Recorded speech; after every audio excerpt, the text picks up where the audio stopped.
something you won't see in the world market because the oil companies, of course, don't want this on the market. It's just a wooden frame. It's got a auto switch on it right here, an automobile switch, which... I'm going to get closer. Okay, turns it off and on. I put a cover over it, a jar, to protect it. Now, it's compressed. The material in this is made of, one rod is made of 73 different elements. The other side is made of 74 elements. There's one additional element, and that's why one is negative and one is positive. The one builds up electrons. The neutrinos that strike the Earth 24 hours a day and other things striking the Earth, the combination of them causes electrons to build up in one of these rods, and it depletes them in the other side, much like a solar panel works, very much like a solar panel. But a solar panel needs light 24 hours a day if you're going to use it 24 hours. Otherwise, it only works when the sun comes out. Now, this here, as you can see, very, very light, very light. Has practically no weight to it, but there's plenty of energy there. Now, as I run this up the rod, you can see. Let me get a little closer there. Okay. These are Christmas tree lights, 110 volt Christmas tree. Let me get a good close up of those lights. Let's see those lights again. Okay. All they are is what? Just regular Christmas tree lights. Yeah, but hold out your hand so I can see it a little bit better. The light bulbs. I want to see the light bulbs. Okay. Without them being lit. Oh, without them being lit. Yeah. Just hold them there for a second. And all they are is grouped together and a little tape holding the ends out, right? Yeah, they're just grouped together here. There's three of them together. Okay, so now what you're doing is just... for the purposes of something bright so people can see. So you're putting one wire on one rod and one on the other, is that correct? One on the other, okay. Just like negative and positive. Now turn the rod sideways so we can see them individually. Okay. There we go. Now, it's not a battery because you cannot light these with a battery. Now, and to show it's not a battery, anywhere you move it up and down the rod, the lights work. See? See, anywhere. Down here, all the way up. The same. Anywhere you want to put them, they work. Now, there's no power buildup here. Now, to show, let's take something a little bit bigger. This is a 25 watt bulb. 110, 25 watts. Now, let's see what happens when we put that on. Now, of course, it won't be as bright because this takes a lot of amperage, you know, and the wattage. This here, the watts on this thing here is only about, right now, about 18 watts only, and this is 25 watts. Now, do the rods get hot? No, the rods don't get hot. The light bulb is hot. Yeah, because it's... it gets hot. Of course, you can't see the heat there, but now I'll give you a good shot of the light here. Okay. Yeah, got it. Now you need a very big battery to do that. If you want to do that with a battery, you know, that's to show there's no power here as far as storage power. It stores a certain amount of electrons because it builds up. Now, let's cover them. We're going to cover them up. So now no light can get to them. So that we can show they're not like a solar panel. Now let's turn the switch on. So the power is now going from the bottom terminals through the switch here to the top here. Right, okay. Now we use these two terminals on here because sometimes at the cave site we used to use this to charge the big battery. See? So that's why we put those terminals on there. Now let's black it out. See if we can still light it. See what I mean? You don't need light. So we're not getting it from the fluorescent lights here. We're not getting the power from the fluorescent lights. Right.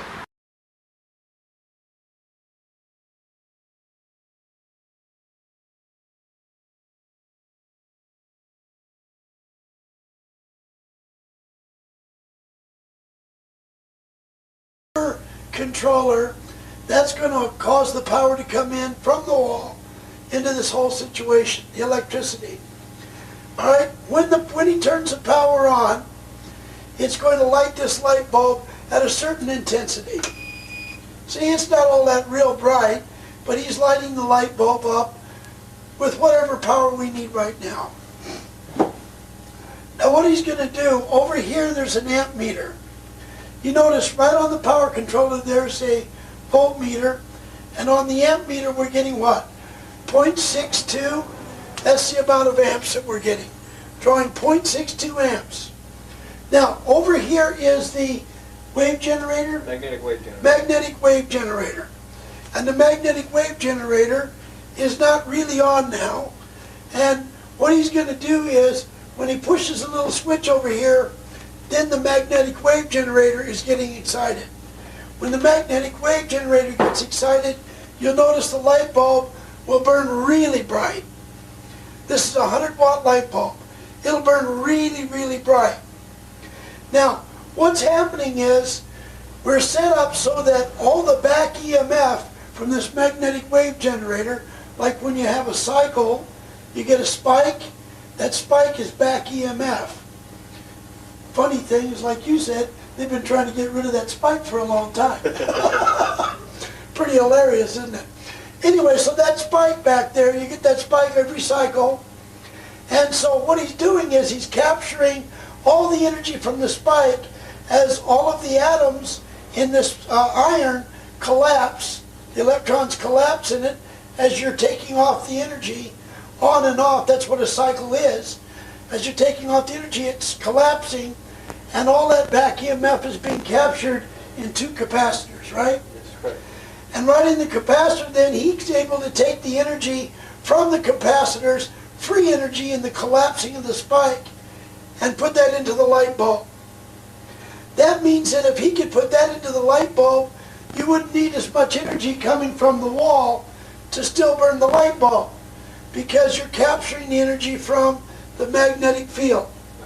Okay, now what Carlos is going to do to show to us that he's really able to do this, he's going to flip a switch over here, and then this is going to start charging the magnetic wave coils, generator, the coils, the internal coils.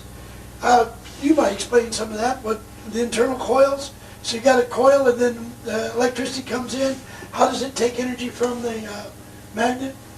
Okay, well, we start to pulse the internal coils in the magnetic wave generator, and we have the split coil set up here pulsing the magnetic field in both directions so we don't magnetize the iron. We have also a secondary set of coils on the outside of the circumference of this unit to take advantage of the magnetic field being produced across the poles where the most strongest fields are going to be made. This also is going to give us kickbacks and extra power, but we're not using that right now. We're going to demonstrate the kickbacks just on the electrons in the iron atoms coming back and storing them into the capacitor to power the bulb. So Okay, good. when we turn it on, we're going to start to pulse the internal coils. Okay, see, now we just turned it on. The light bulb got really bright. Our voltage didn't increase, but obviously our amperage did. Our amps went up to about 4.5, 4.4,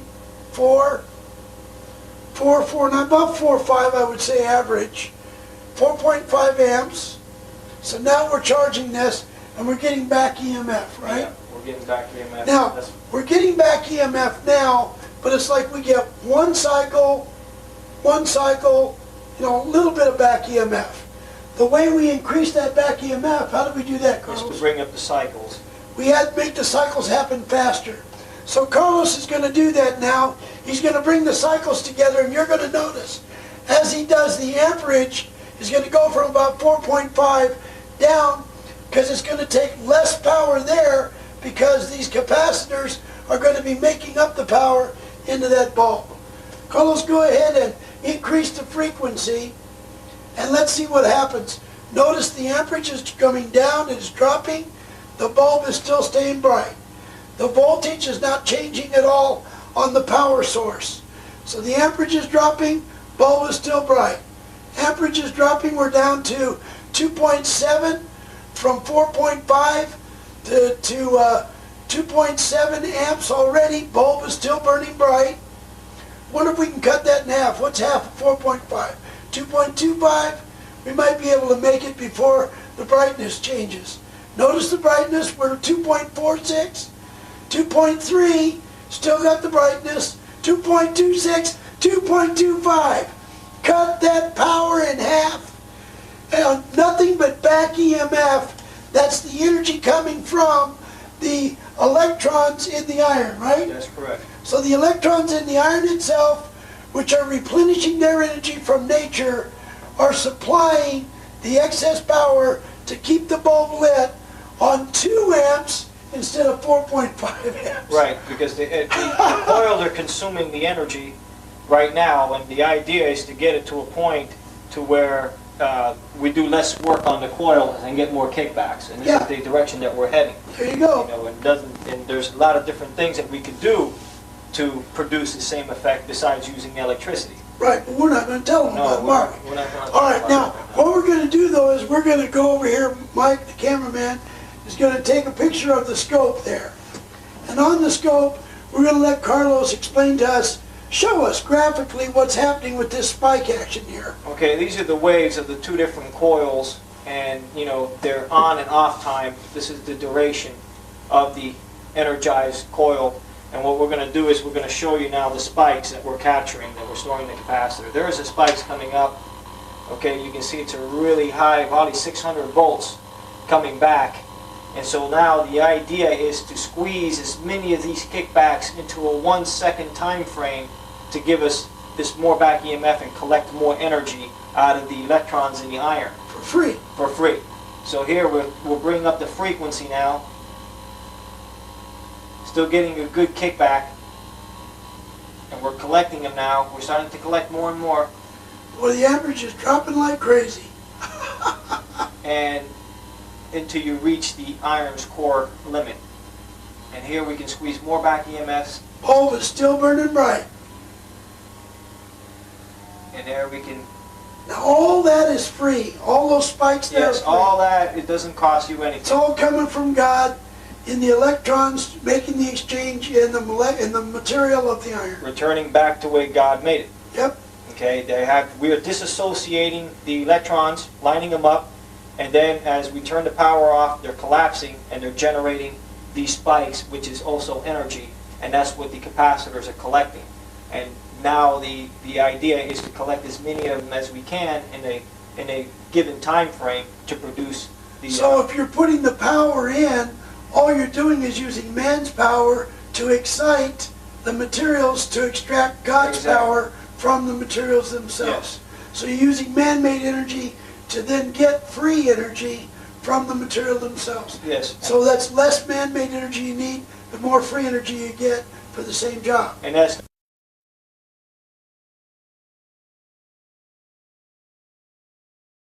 Which I will demonstrate in the demonstration. So we will get started here just shortly. We first wanted you to kind of look at just the machine, and we have a tachometer, we have a amp probe that is an RMS, and we also have a fluke meter that is an RMS fluke meter as well. And we're going to show you how fast the machine is running and how many amps it's drawing, and of course the return voltage after 1 hour's running. Alright, we're now taking the reading on the batteries, and you can see from the multimeter what the readings are. And this is we'll call this battery number 1. Okay, and we're going to look at battery number 2. This is the next one. Battery number 2. Okay, and now we're going to look at, we're going to start the process of the system up, and we will take a measurement on this in a little bit of time here. And we'll focus in on the scope. We're going to be looking at the scope here just shortly. Okay. I'm going to start the process of the system up right now, and we will get on with that.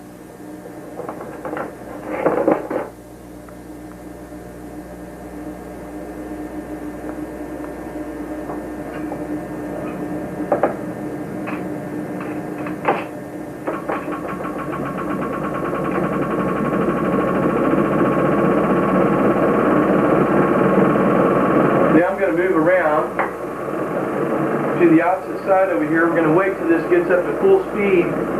When it attains full speed here, then we're going to be looking, we're going to be putting some return voltage on here.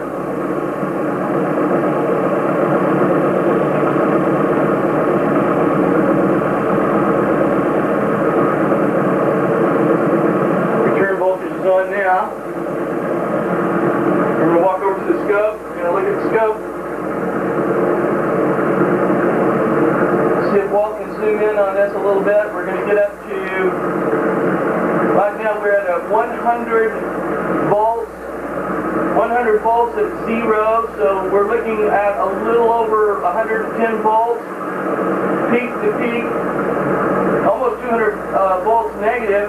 I'm going to stretch it out a little bit at 10 milliseconds, and we're going to look on the scope here at something very interesting. I'm going to switch this from, right now in the menu, we're going to see this is in the DC scale mode right now, a DC sine wave. I'm going to switch it over to an AC sine wave. You're going to see that it doesn't change, not one iota. There's the AC sine wave. I'm going to peek it back up over into the DC mode. And you can see that this waveform here has not changed. I'm going to step over to the, this is a TAC, Pioneer, Model 36. We're going to take a measurement. I don't know if you can zoom in on that or not. We're going to take a measurement right there on it. And I'm going to let you see that, if I can get it adjusted just right, on the Phototac eye here. The reading is 5,000 RPMs. We're going at 5,000 RPMs. I'm going to put the amp probe on over here, and I'll let him zoom in on the amp probe, so you can see what the amp load is, and right now at 200 amps. Can you turn it? It's got a glare. I'm gonna calibrate, make sure it's at 0. Let's see if you can see it there. It's at 0.0. Hang on a second. And then I'm gonna put it over here. And then I'll have to angle it to see if you can get the shot. Let's see if you can pick it up. Can you see that? It's at There you go. 10.6, 10.7, 10.10, 10.7, 10.8, and it fluctuates between 10 and 9. The system is just kind of setting and running now, and it's really running nicely. We have a return voltage that is going back into the batteries. We will be coming back in about approximately 1 hour to check the battery voltage. So we're going to let the machine stay on. The machine will be running now for 1 hour. 30 minutes into the run, and we just want to show you that there's only one line cord over here going from the scope. There's only one line cord that's feeding over to the scope, and there's not anything else. There's not anything else here. Just this one line cord that comes over to the scope so we can make our readings. And we want to show you that so you'll know that there's not any hidden wires or anything under the table or anything like that. Now we want to go over here, look at the wheels back over, back here toward this area, and Walt's going to move he's going to move the camera so we can get a shot off the side here so you can see all four of the coils here on the unit. Okay, now we're looking at the end shot where you can see most of the coils themselves, and you're also probably seeing this little orange battery over here. By the way, this battery will no longer be in the picture because we can take the battery voltage that we're using here to power the eye and come right off of the 12-volt battery here. Otherwise, we don't have to have another little battery here. We can just eliminate that. And when we get the box that's coming in, we're going to have a control panel on there, and this battery will not be in the picture. Yet the machine will still be able to do everything that you're seeing right now. Now, as you're looking back down at an angle right here, you can see these things turning. We are spinning at 5,000 RPMs. You have to take my word for it because we cannot hold the tack at set level whenever we make the measurement, and it is peaking at 5,000 RPMs. It's moving quite fast. We are capable of driving this with very little bit of input power, and as you'll see at the end of the 30 minutes, in approximately about 30 minutes, we're going to take some more readings. You can see the waveform on the scope. You can get that in the picture. Can you get it from there, Walt, or are you going to have to move the camera? I might be able to get it from here. All right. I can barely get it. The waveform hasn't changed any. And the interesting thing is, again, is that no matter if it's in DC or AC, the waveform is the same. And that's pretty interesting in the fact that it's able to power the bulb over here, and we're running at 5,000 RPMs, and we don't even have any work on this, on the wheel itself. We're not using anything to work the wheel, and we're consistently running at an approximated voltage. And what we're going to do after about the next 32 minutes, we're going to go ahead and turn this off, and we'll make a measurement. Alright, it's 9:45, and if you notice, it's still running. And we'll get over here, and you can tell the scope is still the same. Signal still hasn't changed any. I'll give you a real good close-up.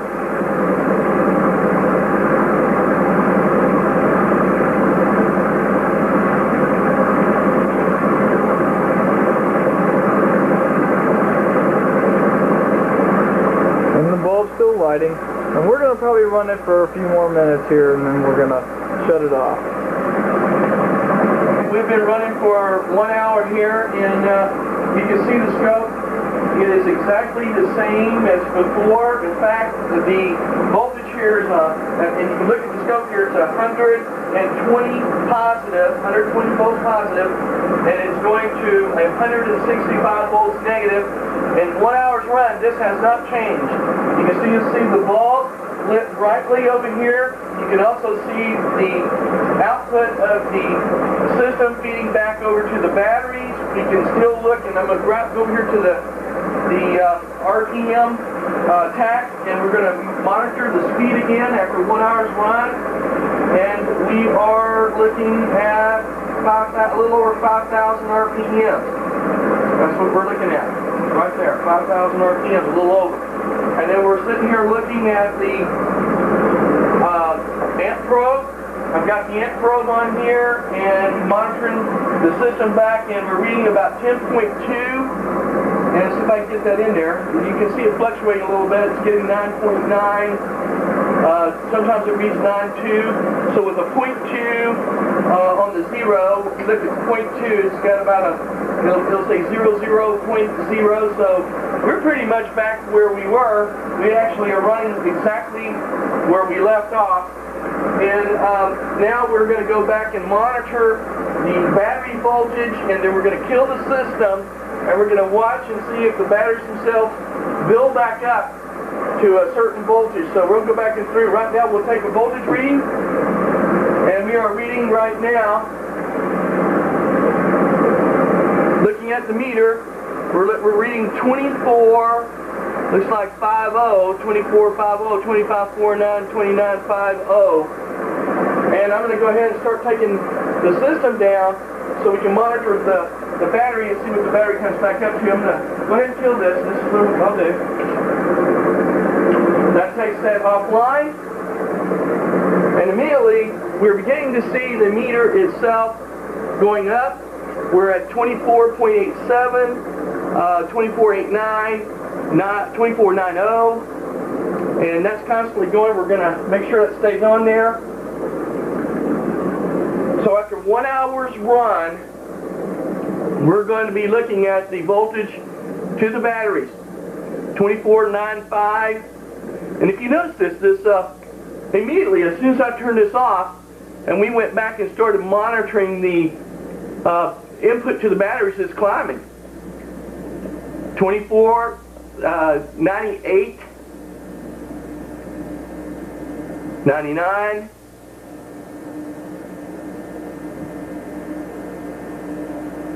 25 volts right now. At 25 volts back on the batteries. And that is extremely interesting. We got 2501 and it's still climbing.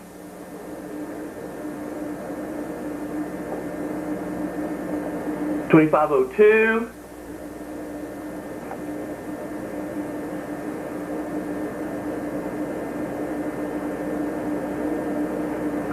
And I guess what we need to do is just leave this on here and let this just keep on climbing. And I'm going to take it off for a minute so I can just hook it up so we can keep reading it. So right now we're at 2504. any climbing. We'll probably let this run or lapse off for a little bit of time so you can get a very good idea of what the voltage is doing in this process. If you notice the bulb, the whole time the bulb was steady, it never did change, not one time. The system is continually here climbing back up again for the full voltage reading. And we're seeing on the Fluke DVM meter a 25.22 voltage. We started off at 25.66, so 25.22. We use 440 millivolts approximately. Actually, I think if we let this stay a little longer, it'll probably get up a little higher than that. So for an hour's runs used, we've used 440 millivolts. And I think that's pretty phenomenal. I hope you guys enjoyed that demo, and we'll be sending this off right away, and you have a good day, and get back to me, let me know what you think, and we'll talk to you later. God bless. All right, you guys have a good one. Bye-bye.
There's a 21-to-1 gearing up for this speed, this flywheel right here.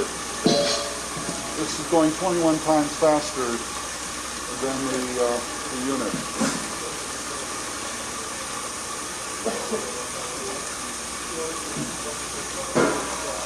As you see, the pressure is still right about at the vapor pressure level, around 800 psi.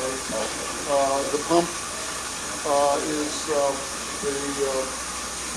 the circulating pump right now is idle, waiting for the liquid level to come up enough over a standpipe for it to pick up.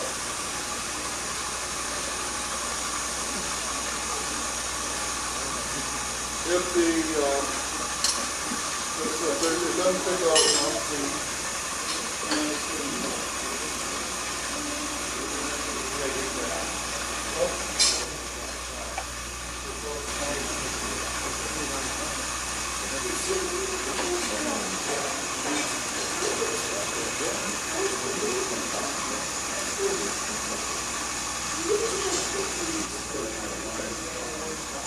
one of our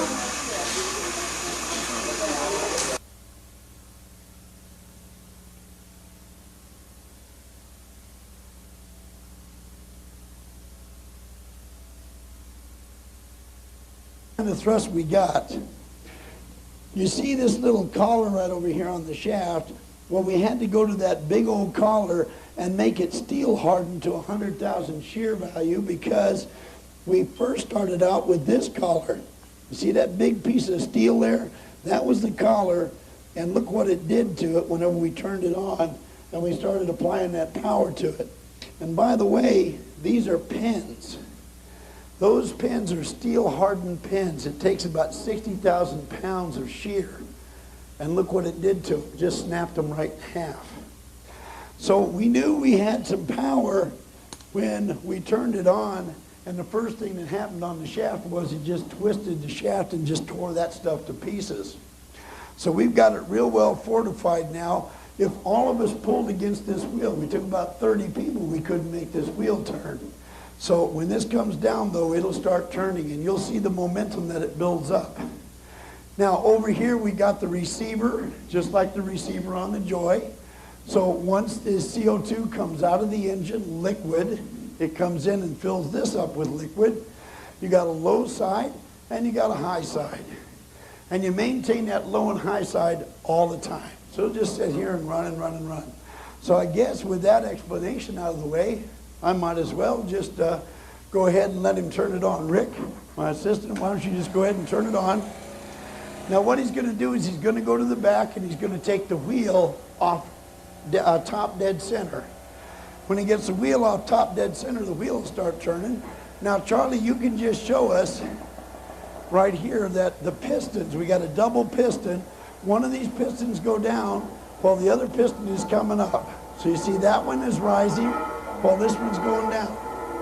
You hear this thing going? There's a lot of power there. Now when it hits the top, then it will get another hit, boom, and it'll go back down the other side. Now if you want, Ron, what we can do is we can just take a shot right down the middle here and you can get those wheels. Now imagine a ton of weight spinning that fast with that kind of momentum. That's a lot of power. This wheel, you notice, is going very slow, about 10 RPM. That one in the back is taking off. Now, if you want to, Charlie, what you could do is just go back there and just get a closer look at the power on those flywheels. See the power on those flywheels? Now, let me tell you something. There's a lot of power being expressed right here. A lot of power. You hear the noise whenever those things are resonating. They sound like church bells.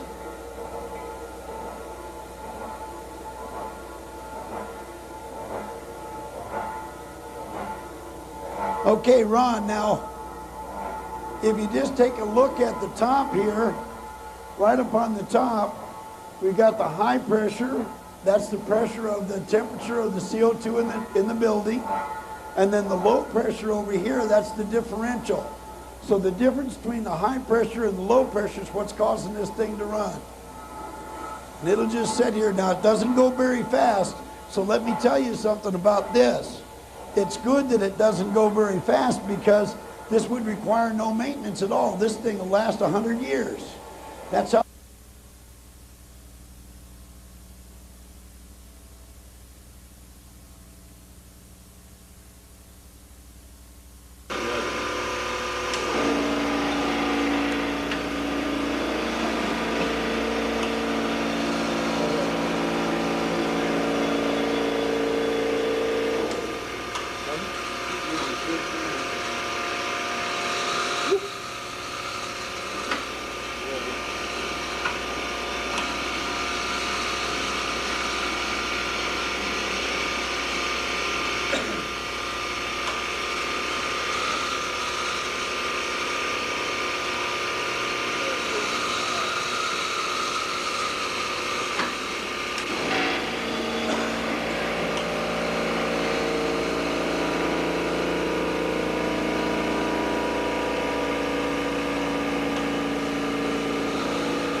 This electricity right here, now you see it's upside down, but that's where it's at right there on the screen. Okay, 7. So we got 7 amps, 110. Okay, Ricky, why don't you make sure your pump over there, right? Ricky's going to turn the pump on. We'll start pumping the CO2. Put it on there. Okay, can you see that one? Yeah. Got it? 8.9. 8.9. Okay, good enough, Rick. There it is. Going now. Making electricity. Easy, going up and down.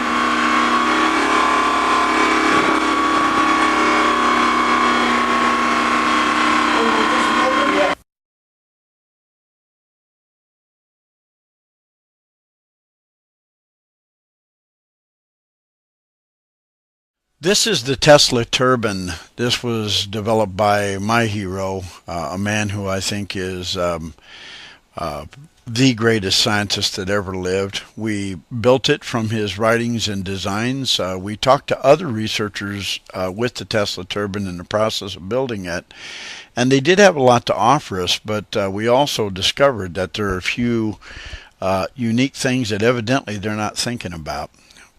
We did build it, and boy, I can tell you one thing. There's a tremendous amount of power in this device. It's unbelievable. This little bitty guy just took off, and as a matter of fact, it started going so fast and had so much power that at one point in time we just couldn't control it, and it came unloose from its moorings, and it almost did kill 2 of our researchers. But it's got a lot of power, I can tell you that for sure.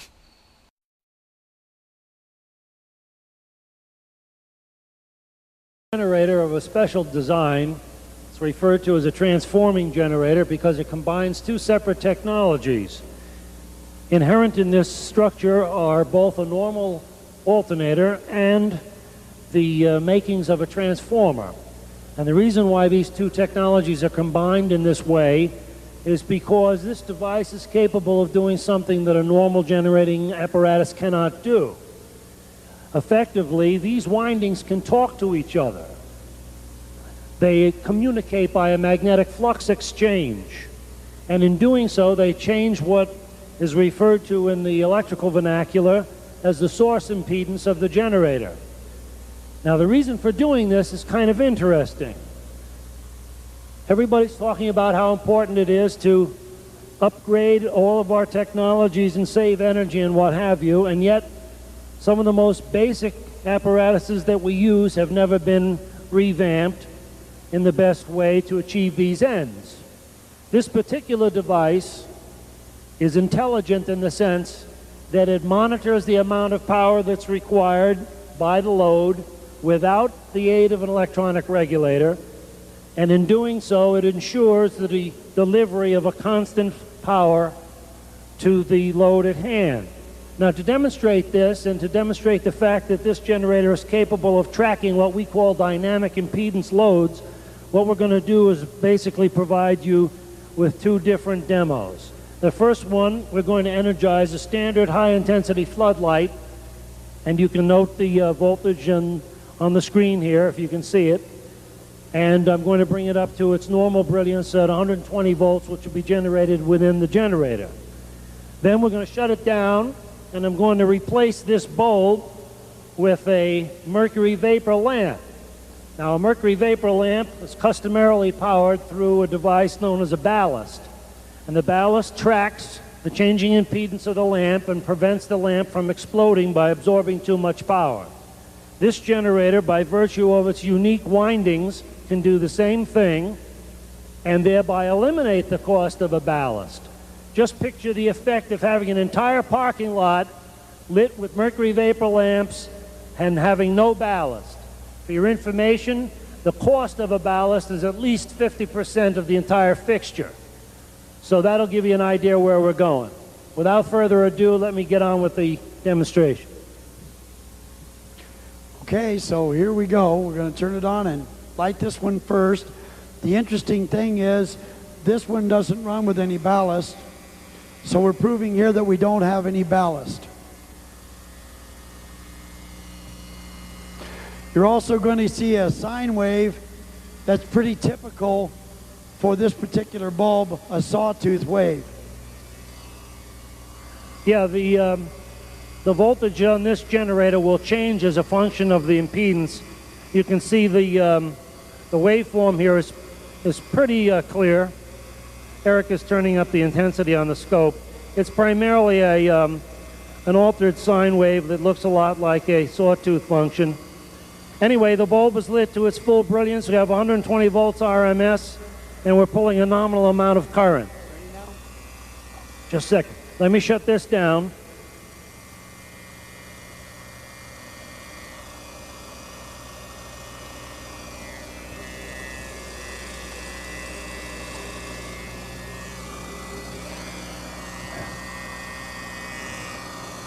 Now, if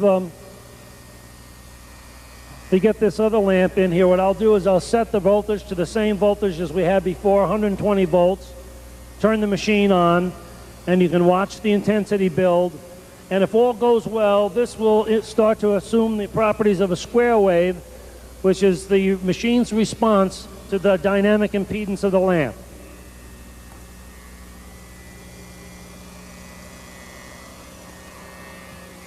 By the way, you can't run this one without ballast. The other one you run with, and you prove that there is no ballast.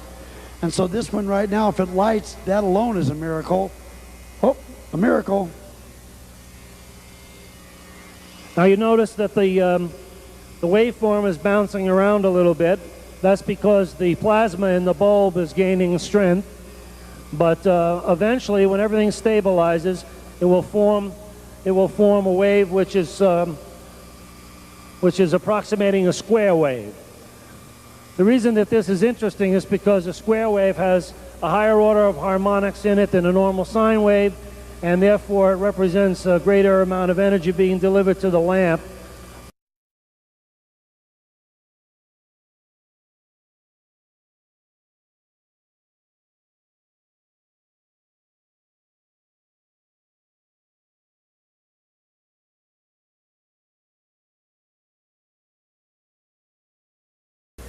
Go. So now what we're doing, he's taking his fingers. If you notice, it couldn't possibly be liquid nitrogen at 300 degrees below zero, or his fingers would be frozen, but he's levitating that. But you notice that it also wants to go to the left or the right because we have magnetic parts on both ends.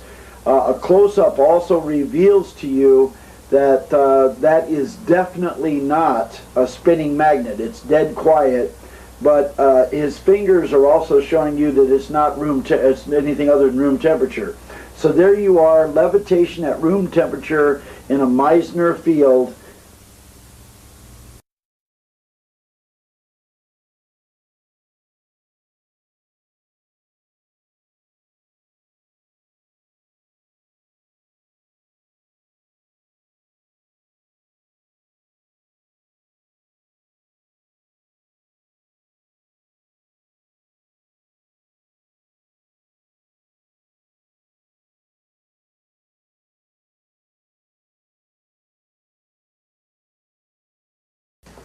Okay, basically this is a Yokogawa power analyzer. It's got a computer in it which is trying to figure out what it's doing right now. Okay, it's all done going through the auto diagnostics. The top display here is going to show you the line voltage that we're using. The middle display is trying to say power factor, and the bottom one has been set up to display watts. Now what we're going to do is really quite simple. There's two bulbs here, and there's a selector switch, and there's a variac. Variac takes power from the line, supplies it to this switch, and on one selection I can route the power directly to this first lamp, and on the other selection the power has to go through this oscillator circuit before it reaches the lamp. Now the meter is hooked up to the supply side of this, so it's going to see both effects, and it's going to register faithfully what's occurring. Now, let's first check it out by doing the positive power part of the demonstration, which is essentially the way your home works, the way most things work in the world right now. I'll bring this up, and as you can see, the bulb gets brighter. And I'm not going to go all the way up with the wattage because with the voltage, because this experimental circuit has low voltage transistors in it. I don't want to wreck anything, but I want the comparison to be fair. So we're doing about 96 volts here. Our power factor is about unity, 0.999 or 1 when it makes up its mind. And the wattage that we're looking at right now is 69.2 watts. And these are 100-watt bulbs, but without having the voltage up to 120, you're going to get a little less out of it. So that's all you got. It's a standard bulb. It's getting hot. It's getting luminous. All the things you'd expect. Now, we're going to turn this back down. Remember that number. It's 96 volts. I'm going to turn that down. I'm going to select the routing of power through the oscillator, and we're going to do the same thing again. So let me bring this back up. If you listen, you can hear the thing chirping away over here.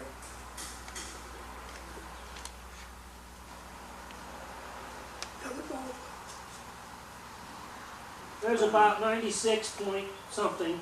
Okay, so we got the same voltage, 96, but look at this power factor, negative 0.032, and look at the wattage, negative 15.7. Now, that's a little bit peculiar. Yeah, going back the other way. You got it. That's the whole point. We're sending power back to the power company, and that's the significance of the negative number. Yeah. Now, the interesting thing about it is, see, power is like anything else. It can flow. It doesn't care which way it's going. All this hoopla about draining it only one way is so that they can also drain something out of your hip pocket.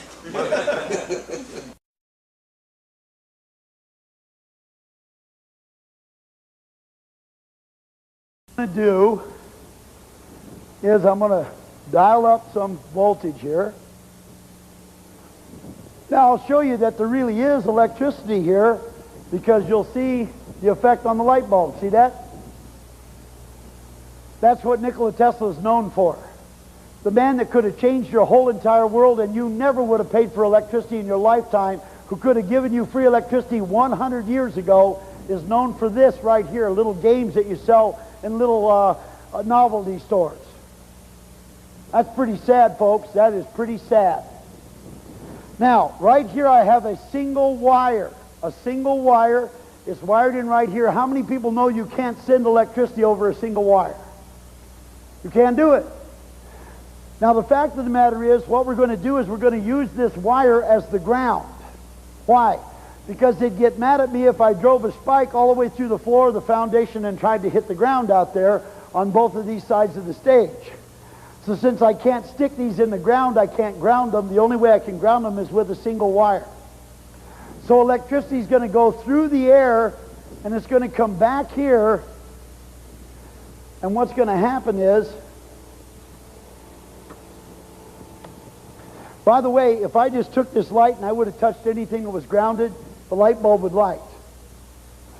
Now, we're going to send the electricity all the way over here to this receiver.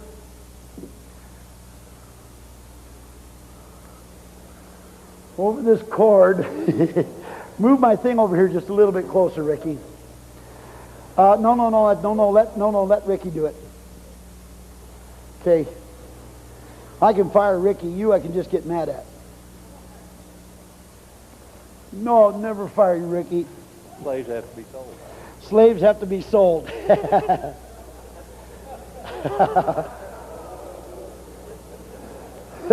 Than me. Probably everybody out there's a whole lot smarter than me, but I'm lovable anyway. Besides that, I own the company. You got to put up with me. Teddy bear. All right, now let's try it again. So you notice that it doesn't work if it's not grounded. So I've proven that point, right? Now we got it grounded. Look at that. Electricity's going from here over there. Now you notice that I'm standing here. I'm in terror. My hair is going up like crazy. Live electricity is coming across this stage. You see me interfering with it. That candle is flickering like crazy as I get over here. But you'll notice that if I get over here and I do it, it is flickering like crazy because it's regular electricity there where I'm interrupting those electromagnetic fields. But over here I'm not doing anything. I can dance or do what I want to do. I can dance like David danced. So you see, live electricity can indeed be shot through the air. It can happen absolutely harmlessly, doing no negative impact on the environment or on individuals whatsoever. And all we would have to have is little towers that are sending it through the air as far as anybody wants to send it. And it would be more efficient than any grid system or any wire that we got out there.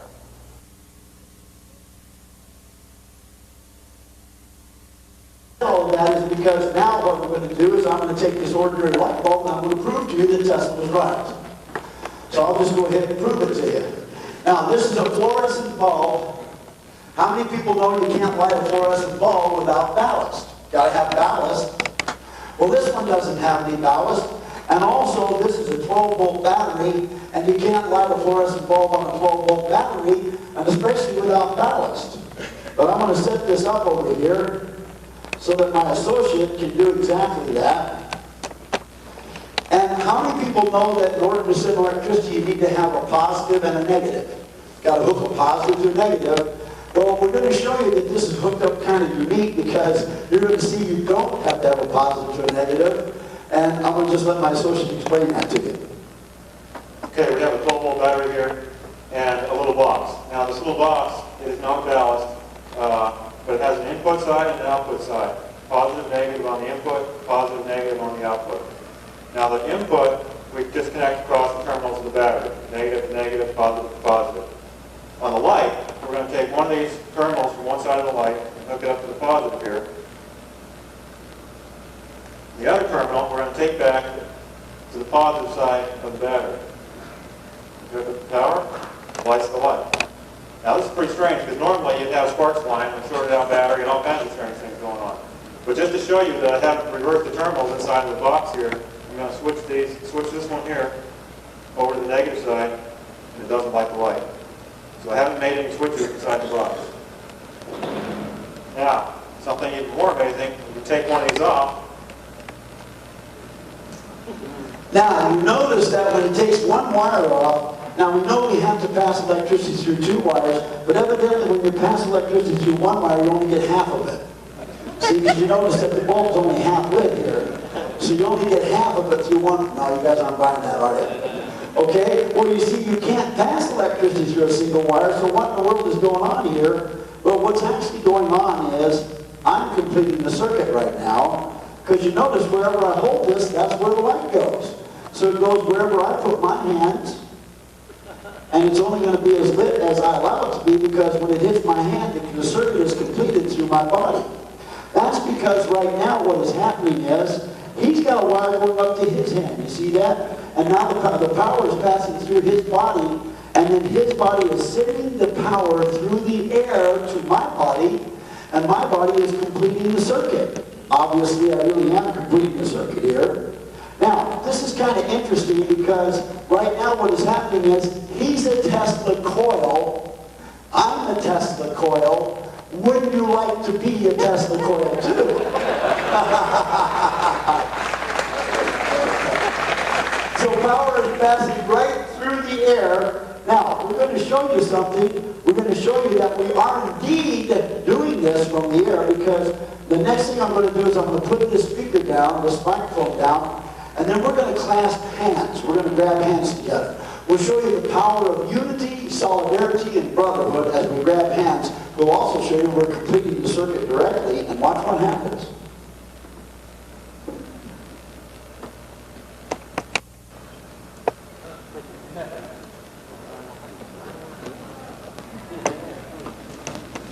Okay, so we are indeed completing the circuit. All right, now I'm going to do something else.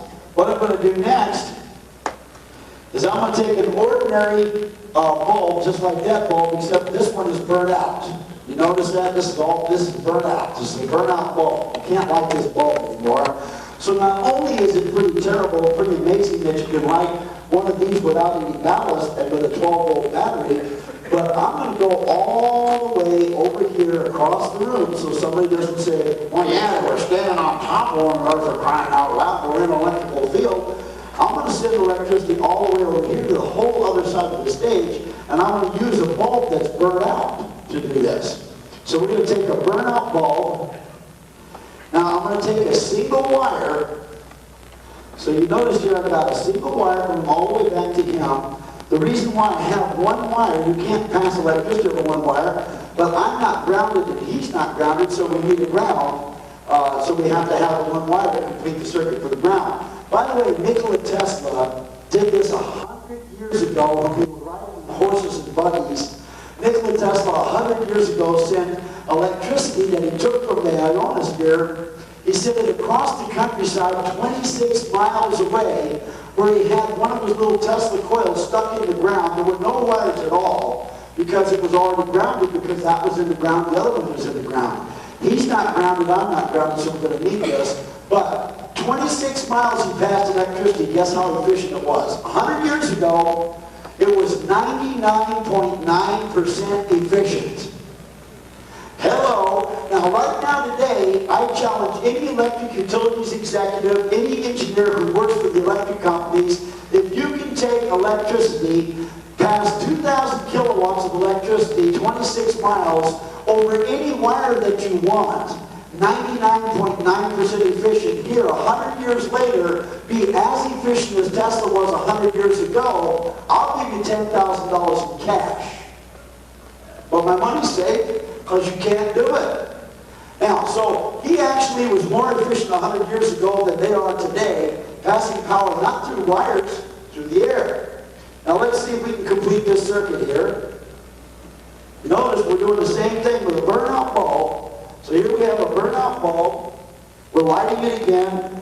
He's passing the power from me. He's holding that in his hand. You notice that I'm completing the circuit again, just like before. Wherever I touch it, that's where it's going to end. Now, watch. I'll prove to you that he's sending the power to me for sure. It's going back over a single wire, and it's coming between his body and mine.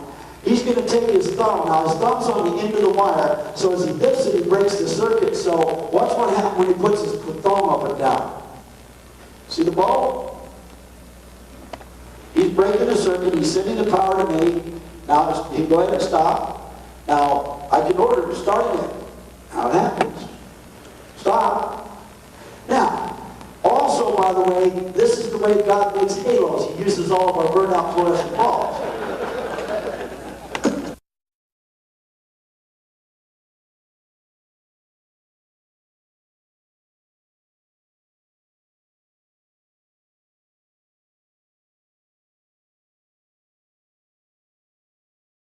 Get onto your car and modify your car to run on this water. You can run on this water right now. Same car you're driving right now, no problem. Just make a little change to your carburetor, that'd be about it. Okay, and then what he's going to do then is, now as the gas comes in, we're mixing air with it, and that's what makes it explosive. This is a little 5 horsepower Briggs & Stratton single piston, but it works exactly the same way any internal combustion engine works.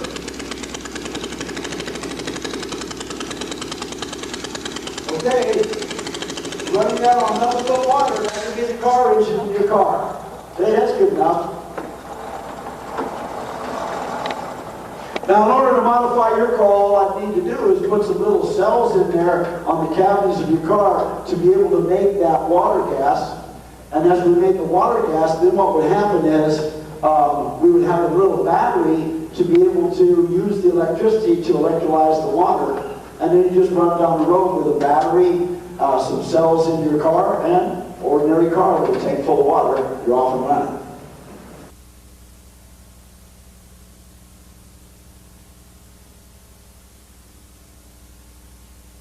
Here, this is a 4-cylinder engine. We are going to run this 4-cylinder engine. We're going to run this 4-cylinder engine on Brown's gas. So we're going to show you not an engine cycle, we're going to show you an actual engine running on Brown's gas. Now, how do you make Brown's gas? You use water. And so this engine is running on water. That's the power source for the engine. Water. So we're going to be putting this gaseous state of water into the engine, and we're going to be powering a 4-cylinder engine, and over here will be condensing, and we'll be getting water out of here as an exhaust. So the exhaust will be water. It won't be a whole lot of water, just a little bit of water, but there will be water because we're just going to run it for you for a short period of time. We all ready to do that, Eric? Okay, looking good. Let's do it. Okay, we are now going to do that. It's okay, Russ. We're now going to do that. Ready? Okay, now you got to hit it with the spark. Make sure you hit it with the spark, buddy. Okay, crank it first. Okay.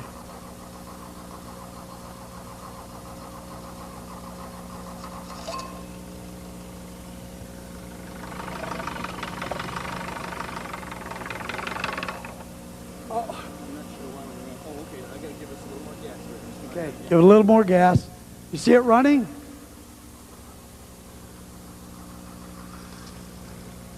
Okay, ladies and gentlemen, there is an engine running on nothing but water.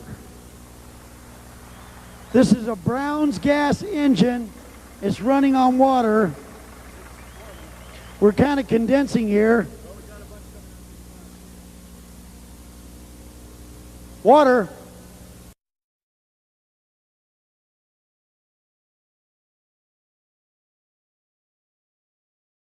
Foot-pounds on one cylinder, then multiply it by 3, and that means that you would be getting 300 foot-pounds of torque on all 8 cylinders.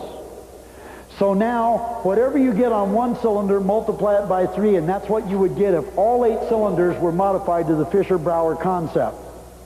Now, this torque wrench right here, the red line starts right at 0. If we put it on and it goes across here, 85 foot-pounds is right about here. So if it goes about an inch, about halfway across, that's 85 foot-pounds of torque.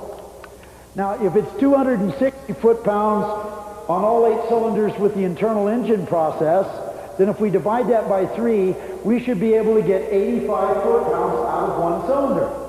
So if we put this on and we get that needle to go about halfway across the white, then we are getting the same power out of the Chrysler internal combustion engine without spark plugs in the Fisher-Brauer concept.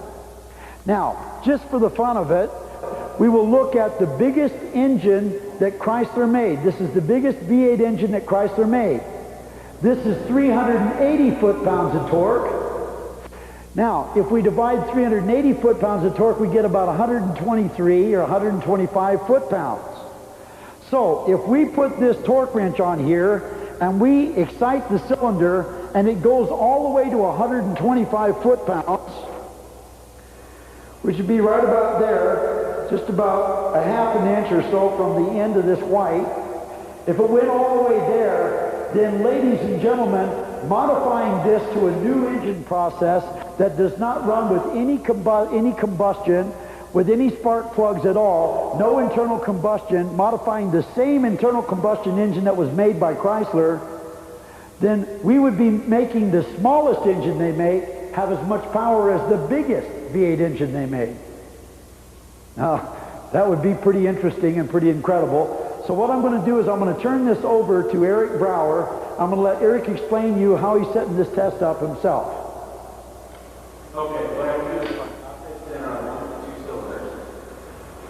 Pretty much either one will work, but I use the one that's got a good advantageous spot for top dead center. That's pretty good. Okay, then I get it up to where it's near the angle that stops it. Give it some room here. And bring it off top dead center a little bit so that I'm somewhere between the two 45-degree angles of top and bottom dead center to find out what it's going to kind of get in an average of torque. Okay? Okay, now this is all set up. Now before you do it, Eric, get ready. Now I want to remind you that if this goes off over to about here, it gets the same power that it had when Chrysler built the engine, even though there are no spark plugs and there's no combustion going on here at all. If it goes within about a half an inch of the end, it is getting the same power of the biggest V8 engine Chrysler made. And this is the smallest V8 engine Chrysler made. All right, we ready? Let's go ahead and crank it up. Let's see what it does. I can't help it. I gotta laugh every time we do this. We destroy a torque wrench every single time we test this because, as you will notice, we've come a little bit further along than the biggest engine, V8 engine that Chrysler makes. Because if it went right about to here, it was as good as the biggest engine Chrysler makes. However, that's where it went. By the way, Sears Roebuck guarantees this for life, and so you might say this demonstration was sponsored by Sears Roebuck Corporation. Okay.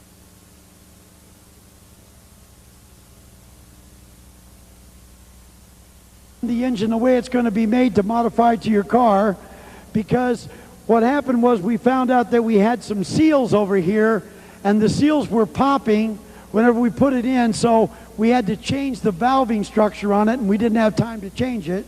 So we are going to run this engine for you. Eric is also going to show you that you can accelerate and decelerate the engine with this little unit right over here, just like you would with the foot feet in your car.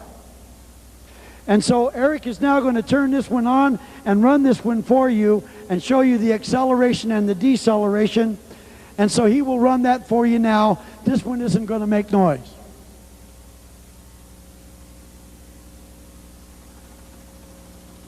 Okay, you see the engine?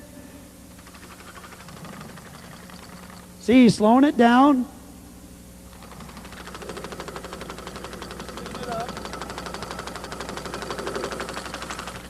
Okay, so that's the engine right there. He can slow it down, speed it up. We can't go real fast with it because we'll break the seals. So we have to solve the seal problem before we can completely change it. But you notice the engine right there? That's a 4-cylinder engine right there. Running, there's no noise, without the exhaust, and he can accelerate and decelerate it.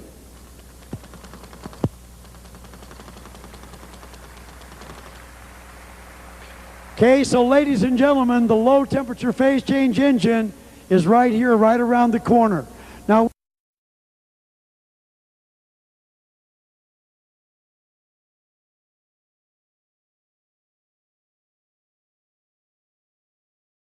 is called a GravTap, gravitic torque amplifier. And in essence, it's a device which is capable of extracting useful work from a gravitational potential. Now, most of you are all familiar with gearboxes, and you know that normally what happens is that power is always conserved in a gearing arrangement because of the fact that the circumferential ratios transmit the velocity component of the power, and the radii of the circles involved transmit the torque. And so they are effectively locked into unity by the constant pi. In this particular device, what we're basically doing is creating a gravitational potential by virtue of a disequilibrium, which is created by the swash plate at the bottom, and that causes a perpetual inclined plane into which the weight continuously rolls. And in doing this, it creates a levering action which provides an output torque which can be used for doing useful work. There are some proprietary aspects to this, so I won't get into it in great detail, but what I will do is start the unit for you, and you'll notice when you look upon it that there are some very unusual oscillatory motions involved. Some of these concepts, as Dennis mentioned, were extracted from work done by Tesla, but instead of using mechanical approach, Tesla had done similar things with the Earth's electromagnetic field and the Earth's electrostatic field.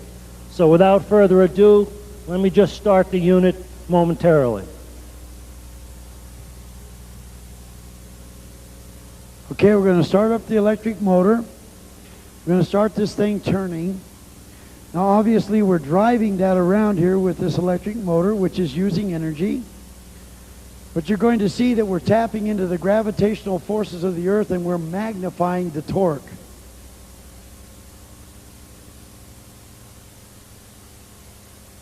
Okay.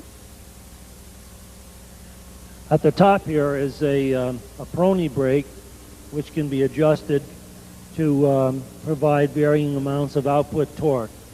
For this demonstration, we didn't load it down very much, but it's right now producing about 40 inch ounce times 24 inches, which I don't happen to have a calculator on me, but that's a considerable amount of torque. If we had the proper metering here, we could also demonstrate to you that the input torque is significantly less. Past tests have demonstrated that this device is capable in its present geometry of producing a ratio of approximately 2 to 1. In the future, we hope to bring that number very far up, and that's going to be difficult because of the fact that the geometry involved here is making use of mathematical concepts which are extremely nonlinear. But we have every confidence that we'll solve the equations.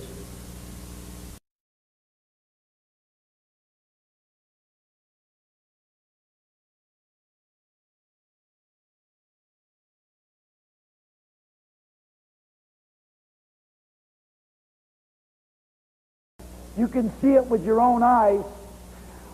I have seen a camera. It's a laser camera. You can have that now and then, just don't put it in yet. This laser camera, you can dial it in like a set of binoculars, and you can look right through a 3-foot solid concrete wall.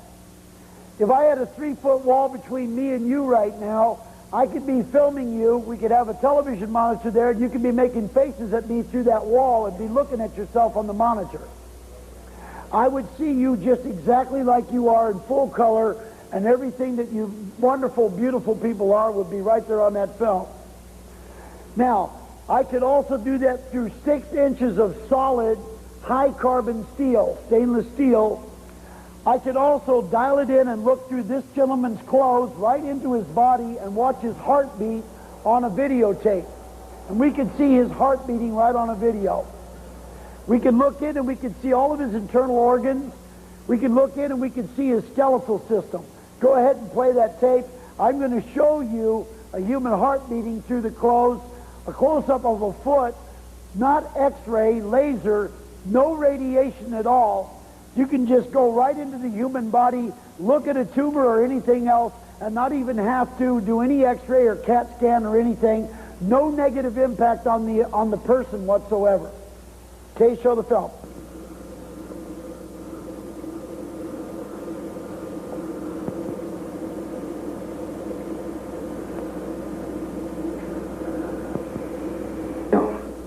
I will now go over to the other room so you can see me walking there, forth and back.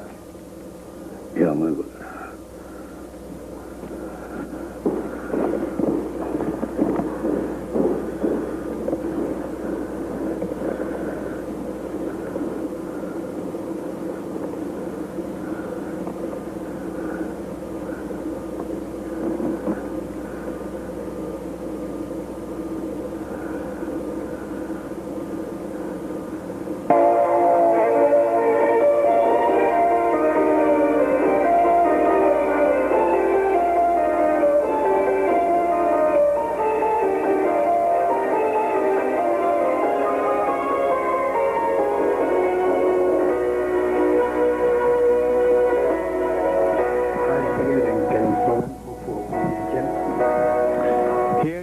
See the X-ray and the laser ray on the foot belonging to Kjell.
Latest development in technology in the optical medical laser camera. Here we can see the heart pulsating. This is truly revolutionizing within medical research.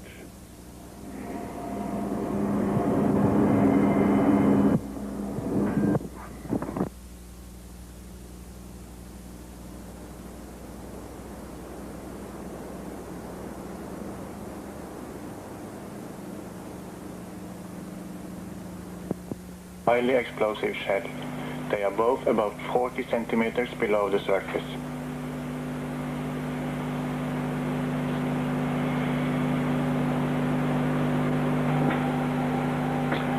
Here you can see the control system for our laser camera. We are now out in the dark in order to demonstrate our product. Here you see our first generation model, which we have done a considerable amount of modifications on in order to prepare this film for your convention. This camera we here can see is suited solely for mine search and cannot be misused to any other purpose. We are sorry to tell you that we can't use the camera seen here to medical purposes, i.e. use as X-rays, because the laser strength is too intense. As BVT will be granted exclusive rights for USA, Canada and Australia for the medical model, we also have considered to grant the same rights for the mine camera for the same countries. Before we can do this, however, we must conclude our relationship with some earlier cooperation partners.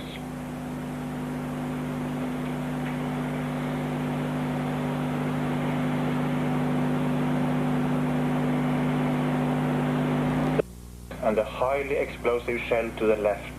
Both are about 40 centimeters below the surface.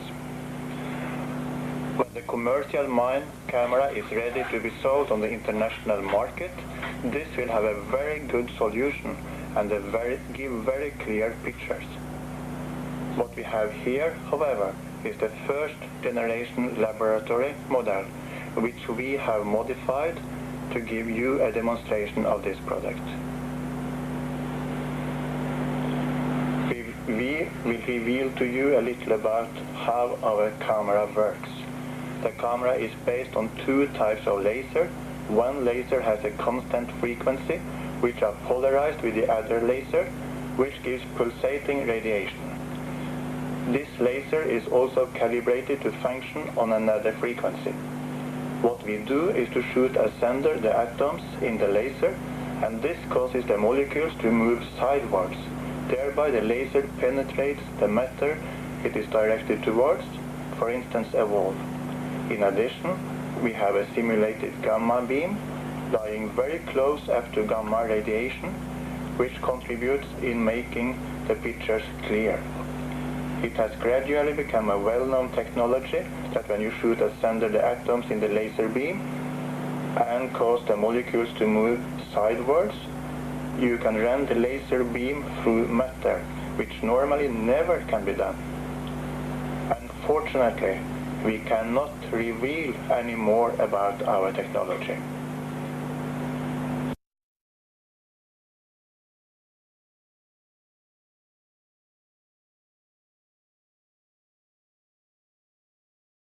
Bicycle here, and we got a very unique tire on the front end. I don't want to be that far out.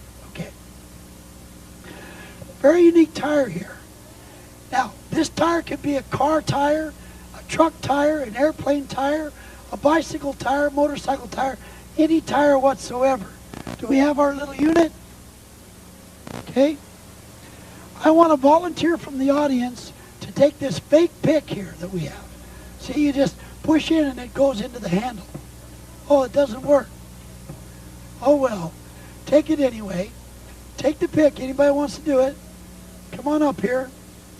Now we're going to take this regular bicycle tire. You're going to stick the pick all the way through the tire. Stick it all the way through the tire. Just go right from the edge all the way through. Just push it through. Push it on through. Leave it in when it's there. Okay, now you see this? The pick has penetrated the tire. Did you hear it go shh? You know why it didn't? There's no inner tube in this tire. You never put air in this tire. This tire never needs air. No, you got to pull it back out now. Okay, pull it back out. Anybody want a jab? Somebody else wants to take a run at it, that's fine. Take another shot at a different place. Take another shot. Okay, try to just put that right through there and destroy that tire. See that? Now, pull it back out again. Doesn't it feel like a regular bicycle tire? It's the same. It's nice and soft. And so we can now make that tire on your car where you can have these tires on your car. You buy 4 tires. That's it. You don't need a spare. You never put a spare in the back. You will never, ever go flat. You can go 60 miles an hour up over the curb. You don't get one flat tire. Go down the Baja, no flat tire. We have shot into this with a Mauser 16 times with a Mauser into a car tire, and it did not go flat. Just continued to go. By the way, as you're going down the road, the air is being replaced because the tire breathes. So the tire never gets over a certain temperature. It never gets hot. Lasts a long time. You can also recap it and just keep going with it. So now, when you have your car, you put the tires on. When the car dies, you take the tires off and put them on the new car. Back to the old West days where you put the saddle back on your horse. Okay, Charlie, go ahead and ride it out of here. You'll notice that he's doing something you couldn't do with any other bicycle tire after that demo.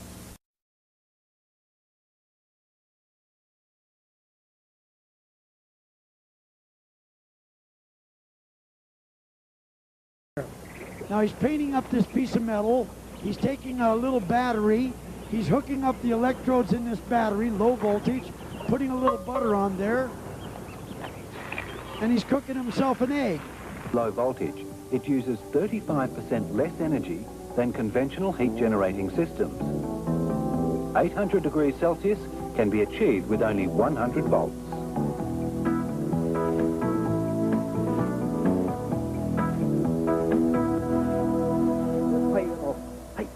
The company says that it's identified more than 200 applications. The paint can either be brushed on or sprayed on to almost any surface you could think of, and even to a few that you might not think of. Like this sample material to be used as lining to warm up the fashion conscious. Battery-powered lining in clothes may soon be on the catwalks and in the shops, but it's the industrial applications of the paint which will have the most impact. Because of its viscosity, shape is no barrier, and that opens a range of possibilities. It could mean a new method for de-icing aeroplane wings, tarmacs, railways and roads. But direct application isn't always viable, and MRX offers alternatives. Imagine this is your tiled bathroom floor with water-filled, heat-conducting pipes underneath. Now, normally the water is heated by conventional means, but with this new system, we have a boiler here that's insulated and also coated with the MRX paint. The boiler is connected by wire to a low-voltage system, which heats the paint, which heats the water. Power consumption for underfloor and radiating heaters can be as high as 280 watts per square metre. But with MRX applied under the floors, to the walls and ceiling linings, Rustall claims that consumption per square metre could be reduced to just 76 watts. That would make the cost up to 75% cheaper. And unlike traditional radiators, which concentrate heat in only one area, the paint spreads the heat evenly over the treated surfaces. And it's not only under and in the house, it's soon to be applied to the top of the house as well, to be put on roofs to melt snow. In fact, paint panels like these will not only be producing heat from electricity, they'll be generating their own energy by harnessing the rays of the sun. Gas inside of it. We've sealed all the openings, and the opening that we are going to use to light this with, we have a kerosene soaked piece of twine. Ricky's going to put the 5 gallons in there and then put the cap back on. Then he's going to light the twine and get out of the way, and we're going to see what happens if the explosive proof mesh prevents this gas tank from exploding, or if it doesn't. So that's what we will find out as soon as Ricky gets done filling it up. The kerosene, I don't know, let me see if I can get a little closer. You can see the twine by his feet there with the kerosene that's soaked in it. We have our gentleman standing by with the fire extinguishers just in case the explosive proof mesh doesn't work as advertised.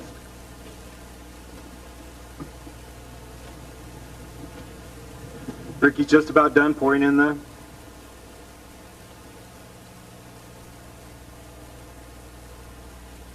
just about finished pouring in the gasoline.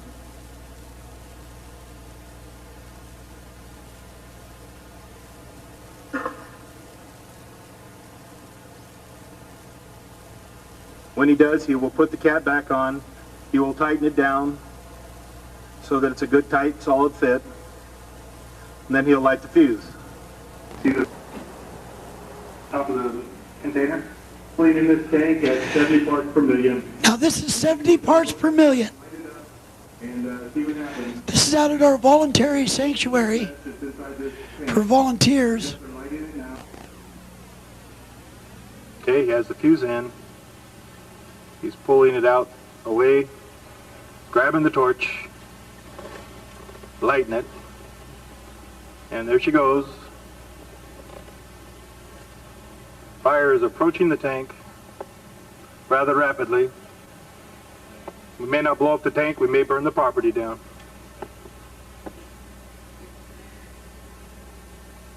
Okay, there goes the fire up to the tank. In the hole of the tank, remember there's 5 gallons of gas in this thing. Burning.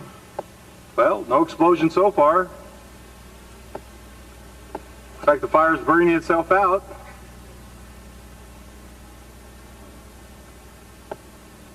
Five gallons of gas in that thing. We'll keep the camera on this thing till There's absolutely no fire left, and we will, looks like it's working so far.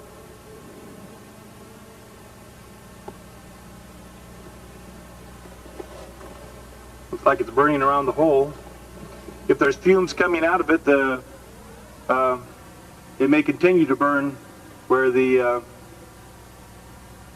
wick went in, because that's the way this stuff works. You can poke holes in this can and light them on fire, and they'll burn up to the hole where the liquid's coming out, but they won't continue to burn.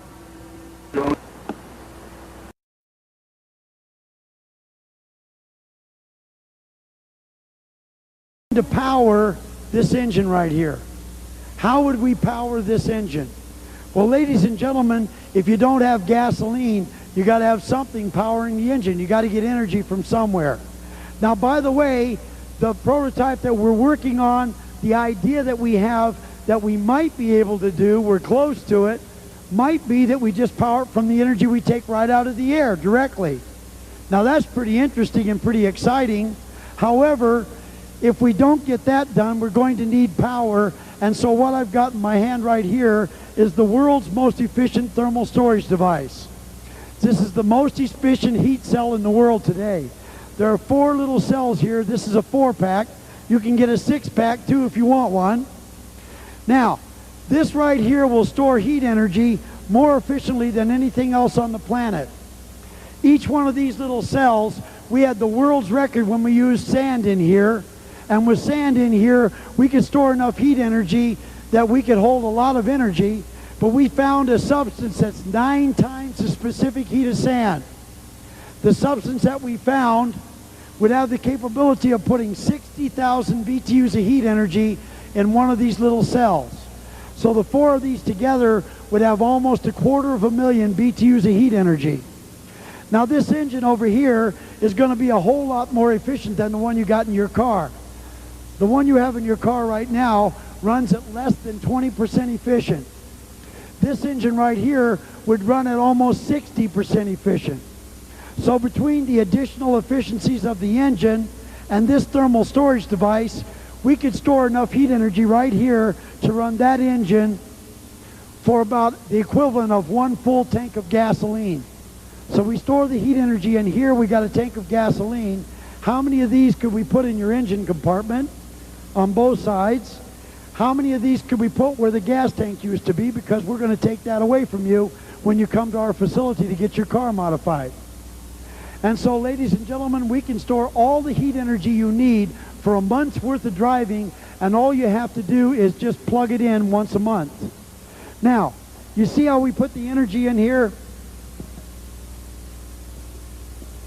That's an electric cowl rod. So this is an electric cowl rod. We can plug in with that cowl rod, put the heat energy directly into that unit, and all we have to do is just plug that into electricity one time in a month, and then for a whole month you can go drive around, and you have to remember to plug it in again once more at the end of the month. When Morris applies his invention to another surface and then applies heat to that surface, well, watch what happens. And you can see a plastic that refuses to burn. A discovery that any Nobel Prize-winning scientist would envy. At approximately 2,200 degrees Fahrenheit, the plastic glows red, even bubbles a bit, but it refuses to ignite. I'll move the torch away. Okay. Like so.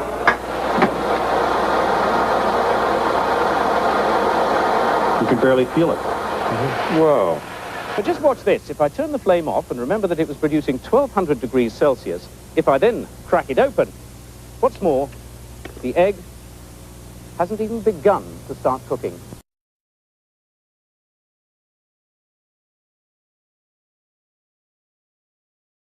Turn the cylinder, get the linear motion, the sprags will do the rotation, this will start turning. That right there is the compressor that will also be driving, and then this is the pump that'll be pumping the water, and then that right down there will just be a bonus. We'll be also lighting some light bulbs we hadn't planned on lighting. Okay?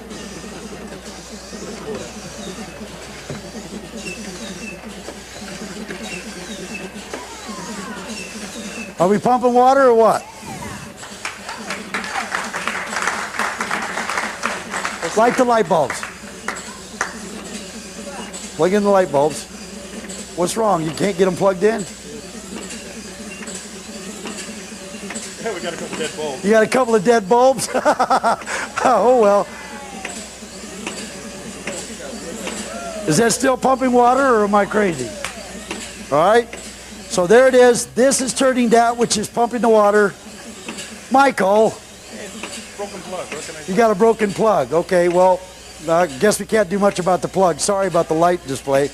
Last time we were at it, was all, they lit up all of them and just kept lighting them, and this thing just keeps pumping water. But see, it doesn't make an awful lot of noise, does it? Now, if we have a driver and we're driving a pump to pump this water, what else could we drive? Obviously, if we're driving a pump, couldn't we be driving a generator? Couldn't we be driving a lot of things? So let me tell you what this is doing. That's directly driving the compressor. You hear the noise there? Goot, goot, goot, goot, goot, goot, goot, goot, goot. That's trying to compress some Freon. Please give me some Freon to compress. And so that's trying to compress the Freon. So this would drive the compressor that ran the boiler, that ran this little air motor, that run the pulley that gives us direct drive. Now, we could just hook up to the pump itself. We don't have to have a pump. So a farmer's already got his own pump. So all you do is a direct drive hookup with a pump. Do we need the sprag clutches? Do you hear them squeaking, going back and forth and squeaking? It's because this guy didn't oil it. But would it make a lot of noise? It makes some noise squeaking. Well, now what we're doing is we are going to use this direct drive compressor, that same cylinder, but we're not going to have any of this. We're going to have a hydraulic process instead with a hydraulic motor that makes no noise at all.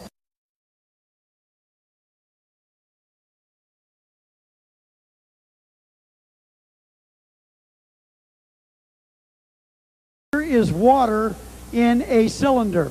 We are going to show you the implosion engine cycle where you could run a car engine on water. We're going to prove that to you with Brown's gas. Now, right up here, my associate is going to release the water into the bottom cylinder. And so he's just going to release the water from the top into the bottom cylinder. We're going to fill the bottom cylinder up with water. And then once the cylinder is completely full of water, we're then going to take Brown's gas back through this machine, this welding machine. We're going to push the Brown's gas after we purge the line back in, and it is going to displace the water and put the water back up in the cylinder again. The little ball will go back up where it was. Then obviously this tank will be completely full of Brown's gas. When it's completely full of Brown's gas, we are then going to take a spark plug over here. We are going to hit this Brown's gas with a spark. When we hit the gas with a spark, it is not going to explode, it's going to implode. And when it implodes, it is going to turn from 1,860 particles of gas to 1 particle of water. Remember, the relationship is 1 to 1860. So then it will turn into 1 particle of water. There'll be a couple of drops of water in the canister. Then what else is there going to be in there besides water? Well, that means there's 1,859 particles of nothing, and that, by the way, is about the best definition of a vacuum I can give you. So it is going to be a vacuum inside this cylinder. So once we hit it with a spark, we will create a vacuum inside. Now the way you'll know there is a vacuum inside is we've got a vacuum gauge right here.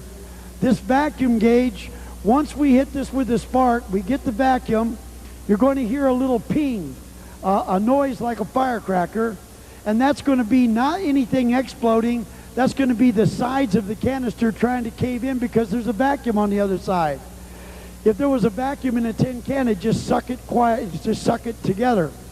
However, the atmosphere is not enough pressure to collapse the canister, and so the 14 pounds per square inch of pressure that's in this room will try to collapse the cylinder, but it won't be able to.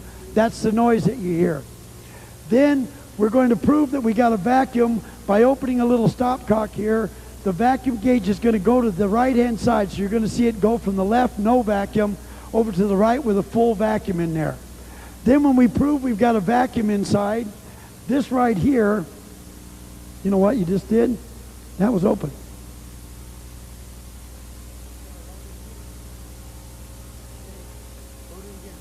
All right, we're going to load it again because the gate right here was open.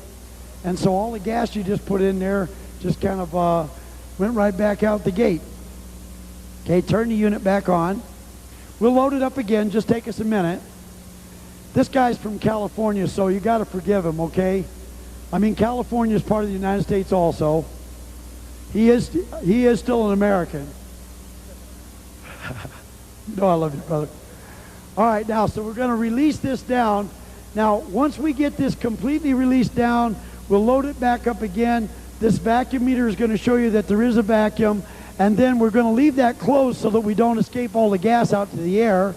And then what's going to happen is, once we get the implosion, create the vacuum, I'm then going to let him open this up, and when he opens this up, the air in this room right here, 14.7 psi, the air in this room is going to start rushing into this little ball valve, and on this side we got a piston, and it's going to try to drive the piston up because the air has to fill the vacuum. That's the law.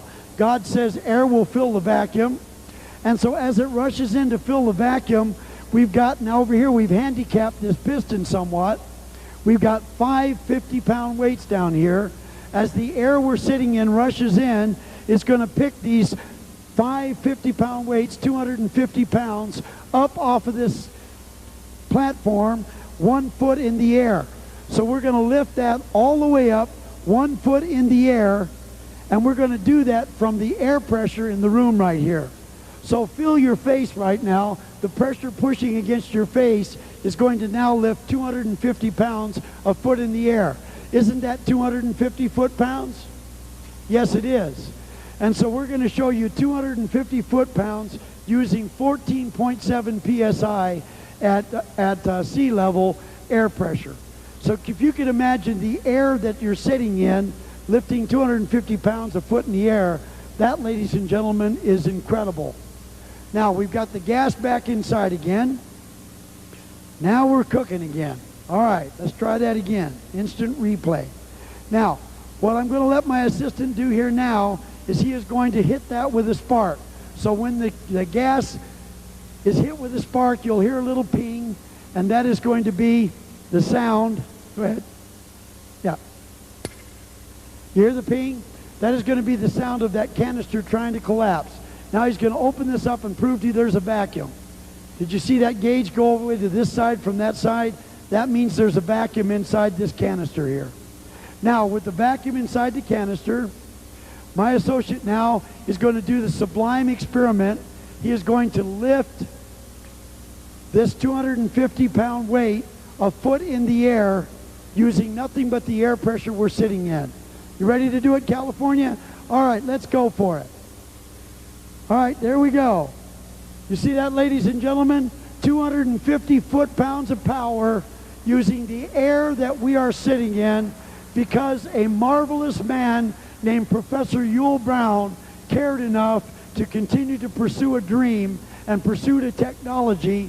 And believe it or not, this shows that you got an engine cycle. How would we return it? We would use the gravity to do it. Go ahead and return it. Okay, we all set up now? Oh, by the way, you remember this implosion cycle? What if I then had this not sucking energy from the air, but what if I had it with hoses out here into a tank of water, and I was just sucking water right out of the tank, putting it into the cylinder here, and then sending it on.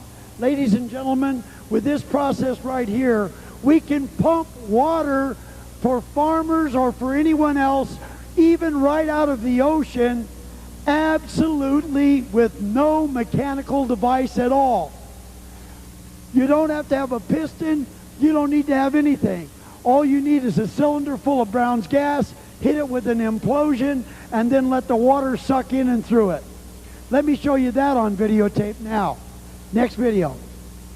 That gas is going to then replace all the water within that blue container and the hoses. The purpose for for moving all the water out is so that it can be a completely perfect mixture of the Brown's gas within the container to indicate the implosion. So go ahead.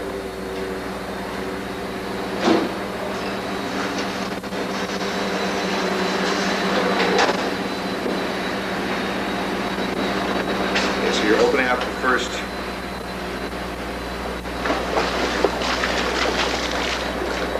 So you've cleared out the first hose.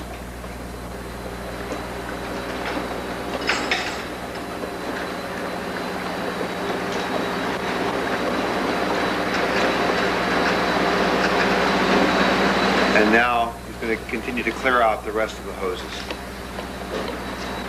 We're going to detonate, point to the unit. We're going to detonate a spark plug, which is going to cause the gas to implode. And please note the area down here where the water is located. I'm going to go down there swiftly so we can see how it works. We're going to detonate it now.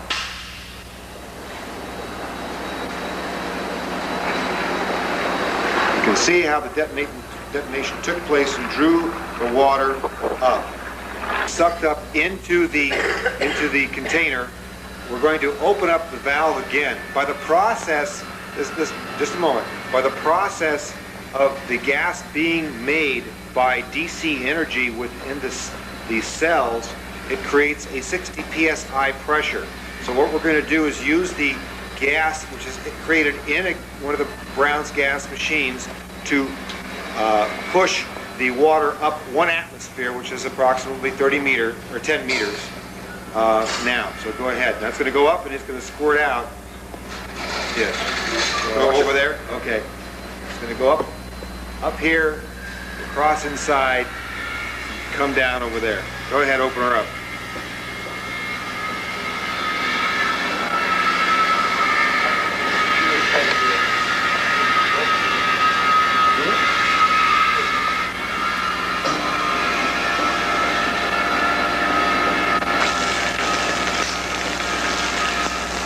Okay. Well, this shows the pressure of the gas which is being created, pushing all the water out of the container, up that hose. All right, very good.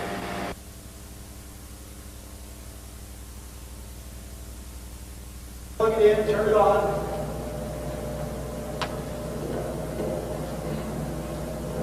Now this one here's got 20 light bulbs on it, so it's a little different.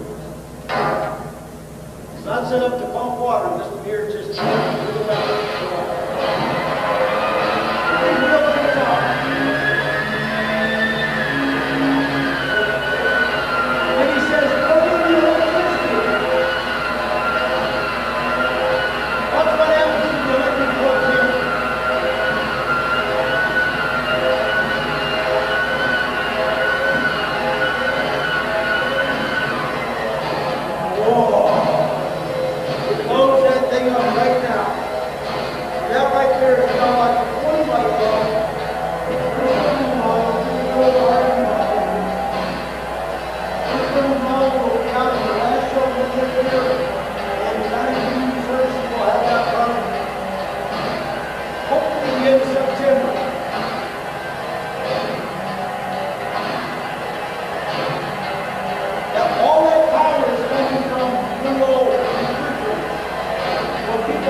the house that can be built from the components described in our previous conversation.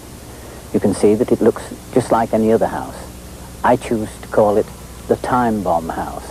Time bomb because it can be built very quickly. A couple of guys working together can build this house comfortably in a week, ready for occupation. Using the components already illustrated, simple bolt-together connections, this house can be ready for occupancy quite comfortably at the rate of a linear foot a minute. Hello, Gail. How are you? Good, thank you. Bill Dodds has a dream too. He thinks he's found a way of giving people homes that are cheap, structurally sound, and energy efficient. His secret? Plastic. There's not one bit of steel or timber needed to build this house. The whole thing can be made of plastic. This particular house is finished with plasterboard and timber as a concession to conventional building tastes, but the shell, walls, floor and roof, everything else is plastic. But not just any kind of plastic. Bill and his son Simon have their own secret formula. Bill won't tell us what's in it, but according to his successful building accreditation applications, Bill's houses are more durable and less toxic in the event of a house fire than timber houses, and resistant to earthquakes, cyclones and termites. In fact, Bill's houses exceed all Australian building standards. It's a house that fits like Lego with the other pieces. Plastics are energy efficient. The plastic house uses less energy than conventional houses at every stage of production. And because of the air trapped in its walls, the plastic house requires less energy for winter heating. The plastic house is 10 times more energy efficient than the average Australian home. This small 2.5 kilowatt heater heats the entire house. That's an 85 to 90% saving in electricity use every year. Since Bill Dodds perfected the technique of making houses out of plastic. Today, he's more certain than ever that it's the way to house the world. But it hasn't happened. His story is a perfect illustration of the difficulties you face when you try to change the way people think and when you're up against powerful vested interests.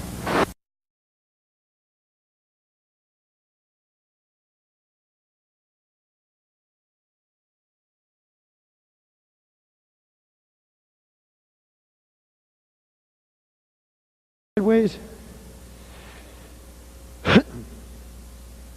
Okay, I want to try to get a sideways shot of it here if I can. Okay. Okay, now you see this unit right here? This is a big tire. It could be a truck tire. They just had a smaller tire for getting indoors. But imagine this as a big truck tire. Right over here, we got a hydraulic motor, electric motor that is going to power a hydraulic drive. And by the way, the pressure on this hydraulic drive is 70 pounds per square inch. Now this is a big hydraulic, this is a big truck tire, and over here is a hydraulic motor. So built right into the hub of this truck tire is a hydraulic motor. So we can put the hydraulic motor right into the hub of the truck tire. This hydraulic motor here, by the way, will give you 500 horsepower of torque. So it runs at 500 horsepower. You can put one on the 2 rear wheels of a truck, and you can be tooling down the road with 500 horsepower here. Now, by the way, when I turn this unit on, I'm getting 70 pounds per square inch. I'm not going to take the time to get a volunteer because you know I wouldn't tell you if it wasn't true anyway. Got 70 pounds per square inch, and now all I have to do is just turn this thing, and the truck tire starts running. Now, if the truck tire will roll at 70 pounds a square inch, what would it do at 2,000 pounds per square inch? 2,000 PSI would give me a lot more, but what about this? This one is designed to run at 5,000 PSI. Where would I get 5,000 PSI? If I take that panel right over there, I take a refrigerant, I put it in the panel, sit it outside, the pressures will build up to 400 pounds per square inch. Right there, the gas, Freon gas or refrigerant gas in that panel, 400 PSI. I know that because we kept popping all the nipples on it. Now, by the way, 400 PSI, if I ran that into an intensifier and I could multiply it 15 to 1, what's 15 times 400? 15 times 400 is about 7,500 pounds per square inch. Now, this thing runs at 5,000 pounds per square inch. That would be more pressure than we would need to be able to drive this motor to turn this truck tire. By the way, if you were rolling down the road with this truck on here and you wanted to stop, let me show you the best brake you could ever find. Now, here it is right here. Just reverse the hydraulic fluid, but if you're going to apply that brake, you better have your seatbelt on. Otherwise, you're going to be through the windshield. Now, let's shut this off and set it up the way you want me to. You all set to go? We're going to let Big Mike test the torque on this engine. Okay, now this is a torque wrench, just like the one we already used, and you know how big it goes. And so all we're going to do at 70 PSI, we're going to see how much torque we got on that torque wrench there. You ready, Mike? Okay, you ready with the camera? All right, go ahead. It buried the needle, didn't it? And so lots of torque on that engine. This unit right here would drive a truck with 500 horsepower on both sides, and all I would need is refrigerant in those panels and a set of intensifiers. Where would I be able to put those panels on a truck? How about the side of the truck? I could put them on this side of the truck, I could put them on that side of the truck, and so as we're driving through the air, I've got them on the top of the truck and the sides of the truck. I could be taking the energy from the air to drive the truck from the energy I'm taking out of the air I'm passing through. And by the way, if you know anything about convection, you know that the faster we go, the more energy transfer we would get in a given period of time. The faster we go, the faster we could go. I could do exactly the same thing, by the way, with choo-choo trains. Slap the panels up on the backside, on the side of the cars, the box cars, and then take the energy from the air the box cars are traveling through and be able to apply all of that energy to the torque of the wheels of the box cars. A train that pulls a box car, by the way, uses 76 horsepower per box car, and this would give us plenty of energy, actually an engine a little bit bigger than this one right here, a motor a little bit bigger than this one right here, and the first demonstration would power a box car. So we can run the trains with no coal and no fossil fuels and no diesel or anything else, and we also could run the trucks with no diesel, no fossil fuels from energy we take out of the air, with a hydraulic process, with a low temperature phase change process, with a Brown's gas process. Are you beginning to get the picture here?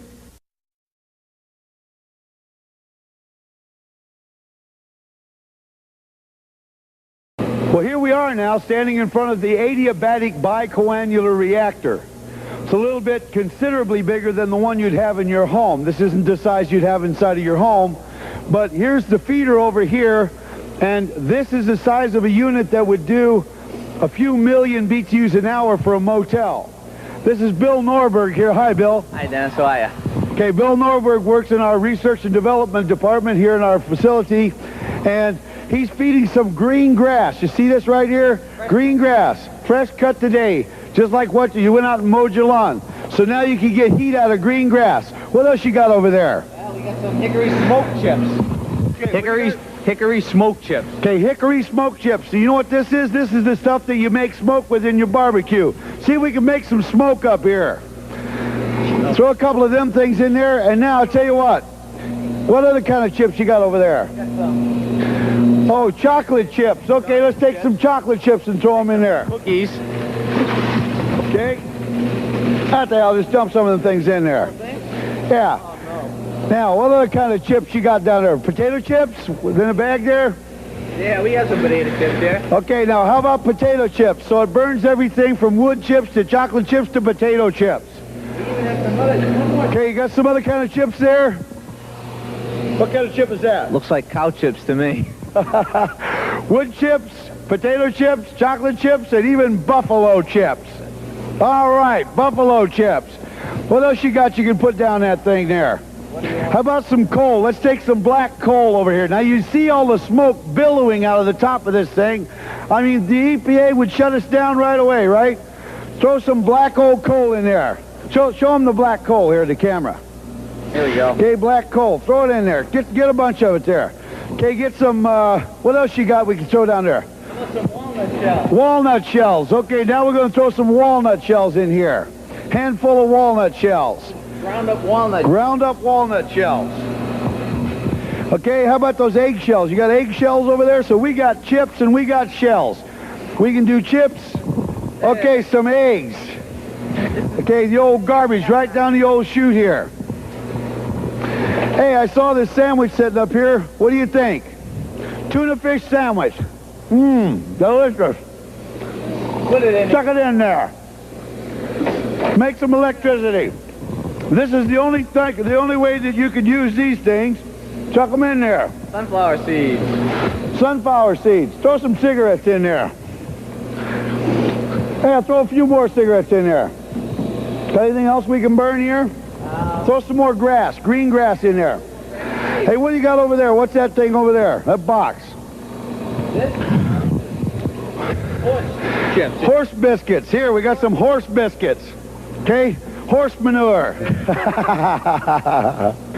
Well, by golly, I can tell you one thing. Well, this thing is hot. I mean, really hot. Now, let's get back over to the back end of this thing and let's find out what we got over here on this end.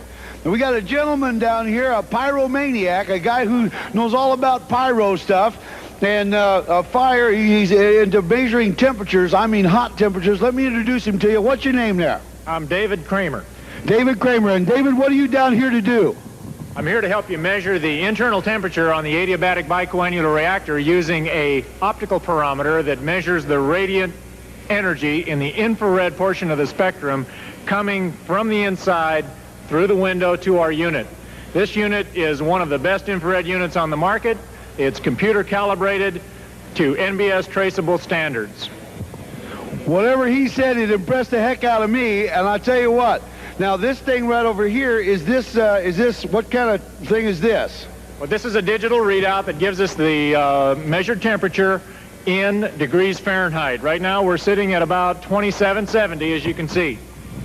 2770. Now, what is 2770? You talking about degrees Fahrenheit? Yes, sir. Degrees Fahrenheit. I wouldn't trouble anyone with centigrade. You mean to tell me that this thing is 2,770 degrees Fahrenheit? Yes, sir.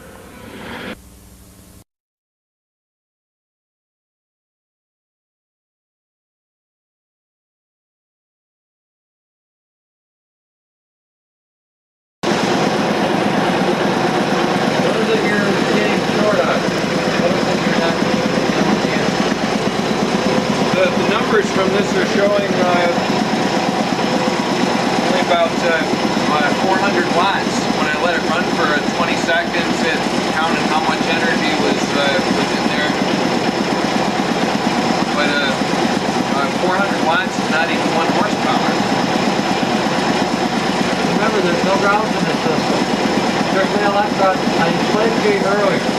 Instead of forcing atoms down through a solid material, the system is set up so that it's already charged. It's just running down an empty tube. There's no restriction. What's the energy that's coming through these wires is what you're saying that this requires 5 horsepower to run, which probably is the case. Yeah, that's standard. What's actually going into this is not what's running this. You know, I understand what you're saying, that this is generating more than what's coming out of the wall, but what's going into here, we're not getting 5 horsepower going into this, or 3 or whatever. Or even 3, right, yeah, you're not going This is rated at 3, and this won't even run 5 here. That's why you're not getting heat. Everything, okay, like I said. That's like a little different than I even thought over the phone. That's why I demonstrated the magnetic flux field.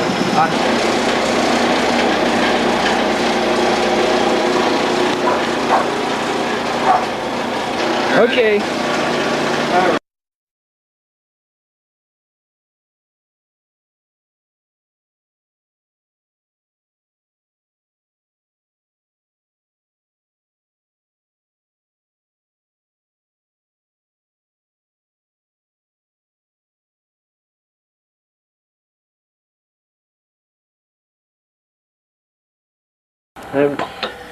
Let's charge for it.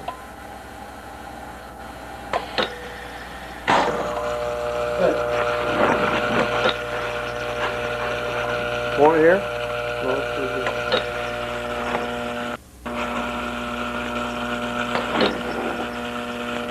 That's right over the other way. This really is. And then this top. Okay?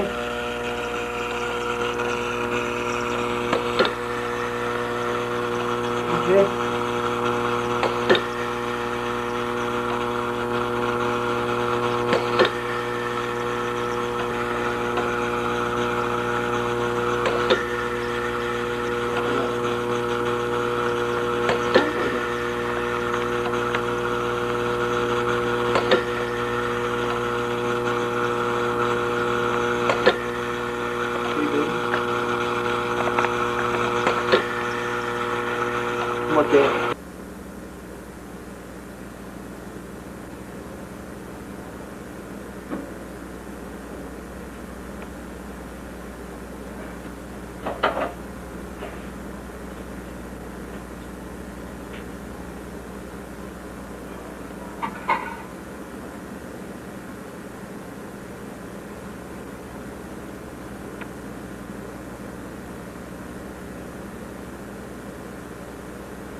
Come here, Brad, Billy.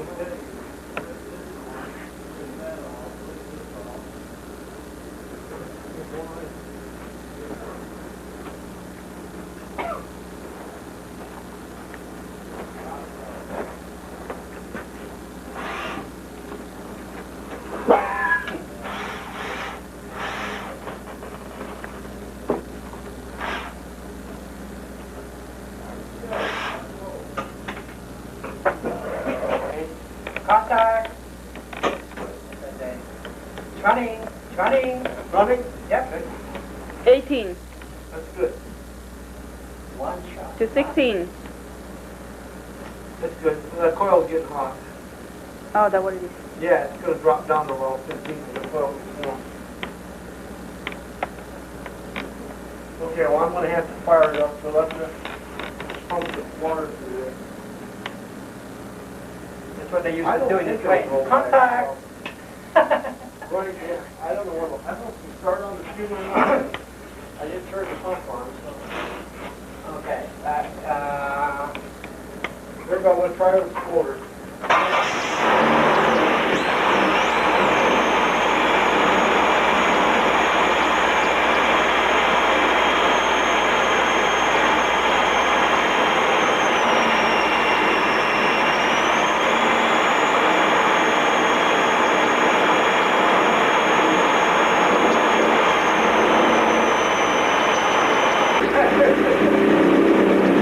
It runs, man, it runs.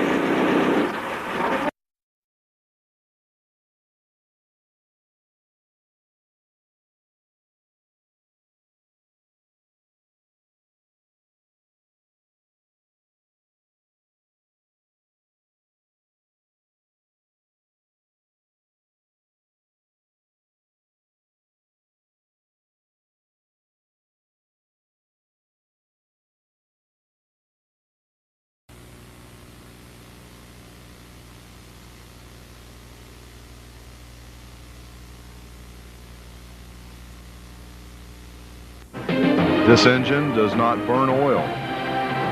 It has no metal-to-metal friction as in most combustion engines with surface bearings and piston rings, and it has a patented ramjet combustion and steam turbine tornado power source that burns virtually pollution-free and actually oxygenates the air we breathe. The prototype has less than 35 parts with only 3 moving parts. Other technological breakthroughs in the engine are its fluid drive transmission with its variable pitch propeller weighing less than 20 pounds. This video presentation will give you an inside view of the inner workings of the engine. The ramjet with the glow plug and fuel injection.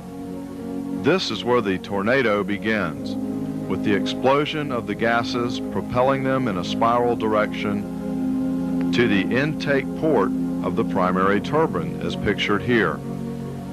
The back plate of the ramjet, with its spiraled surface, begins the swirling effect of the gases.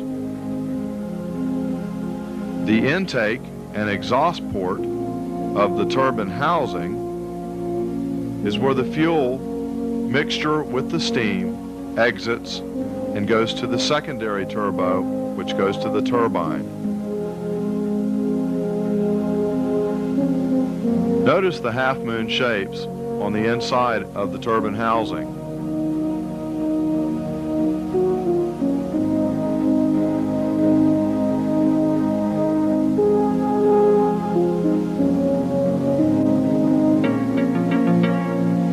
This is the rear hub of the engine and transmission with its output shaft that transfers the power to the differential. This is the inner turbine, the primary turbine. Notice the half-moon blades on the turbine propeller. Again, notice the half-moon shapes on the blades with our special airfoil design. Notice the inside of the turbine. This is the housing for the fluid drive transmission. The fluid stays on the inside of this area and balances the engine. the inside of the turbine housing. The variable pitch propeller rides within this circumference, and there is no metal-to-metal friction.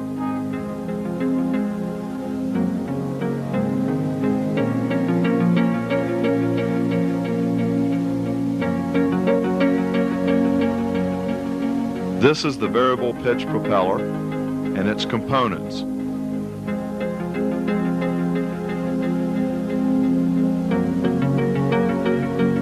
Notice the key shaft on the propeller. This is what transfers the power as the blades open to the output shaft. This is our hydraulic pump, another one of our patented devices. There's no metal-to-metal friction. Notice the ease of installation. The only bearings on this engine, the fluid drive pump, the primary turbine with its housing for the variable pitch propeller,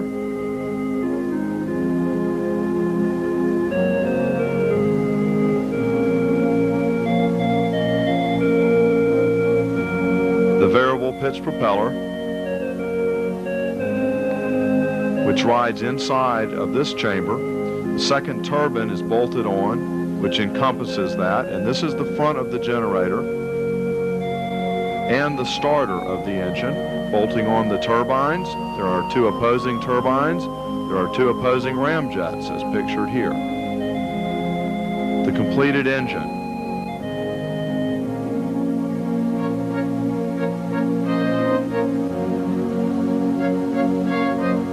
This engine weighs about 175 pounds. Our prototype developed approximately 1,000 to 1,400 horsepower, capable of 0 to 30,000 RPMs in less than 1 second. The turbine, weighing 100 pounds, reaches this speed.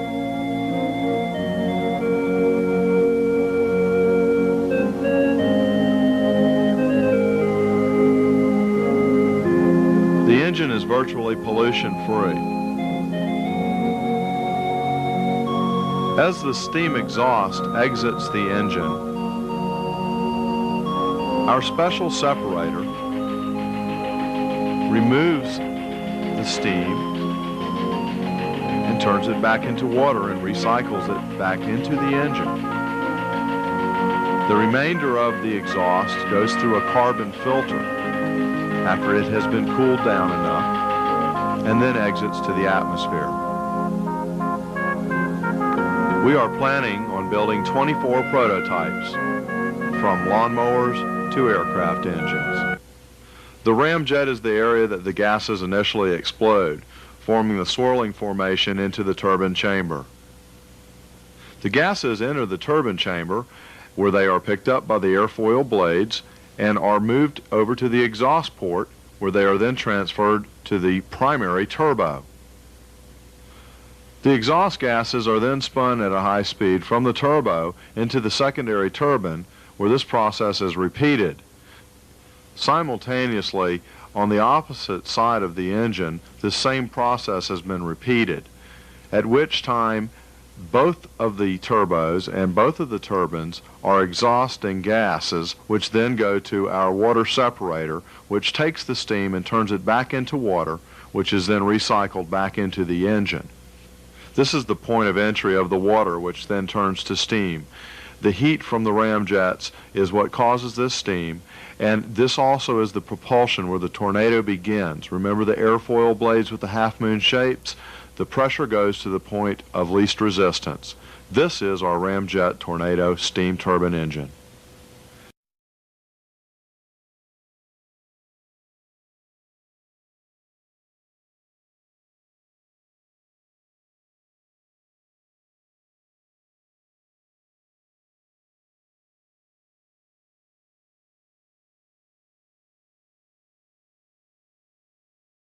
Okay, no, I don't think you're quite there yet. You can use this if you want.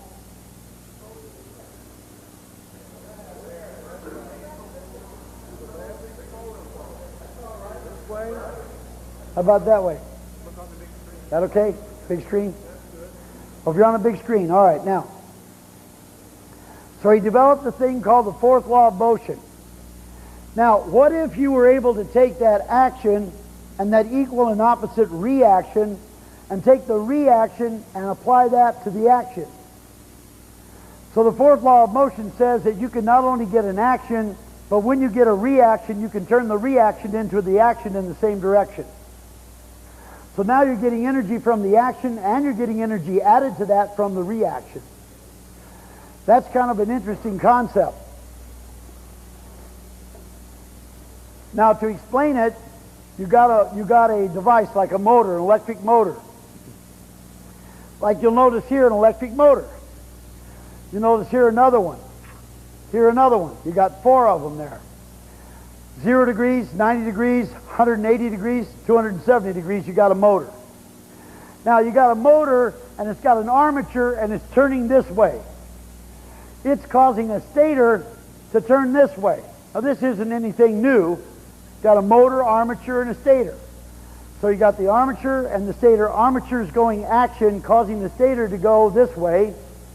And over here, as this turns this way, it's causing this gear to go this way.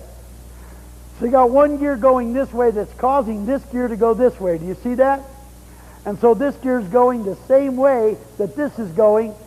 So now the reaction is putting torque onto the same drive mechanism as the action. So now you're getting action, reaction into action, double action on that shaft. So that's the fourth law of motion.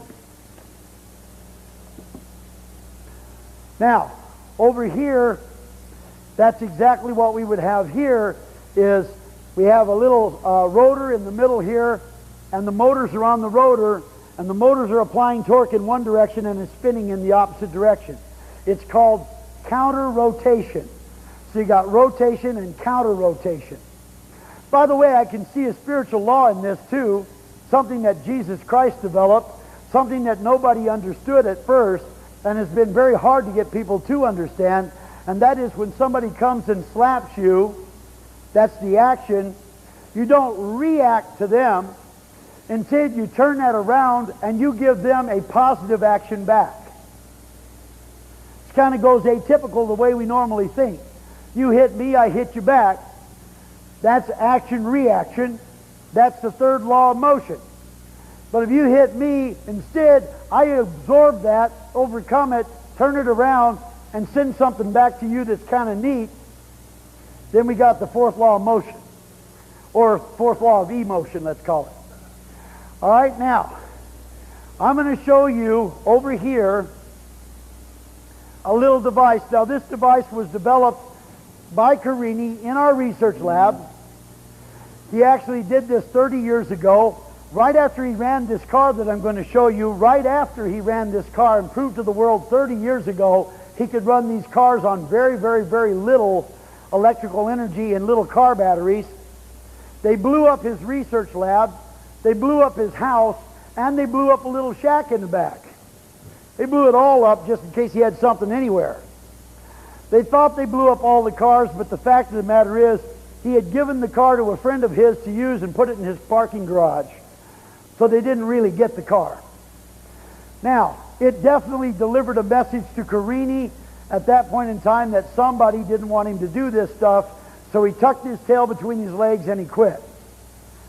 Carini actually had an accident about a few months ago, and he died. When he died, he came back to life. Then he died again. When he died, he came back to life.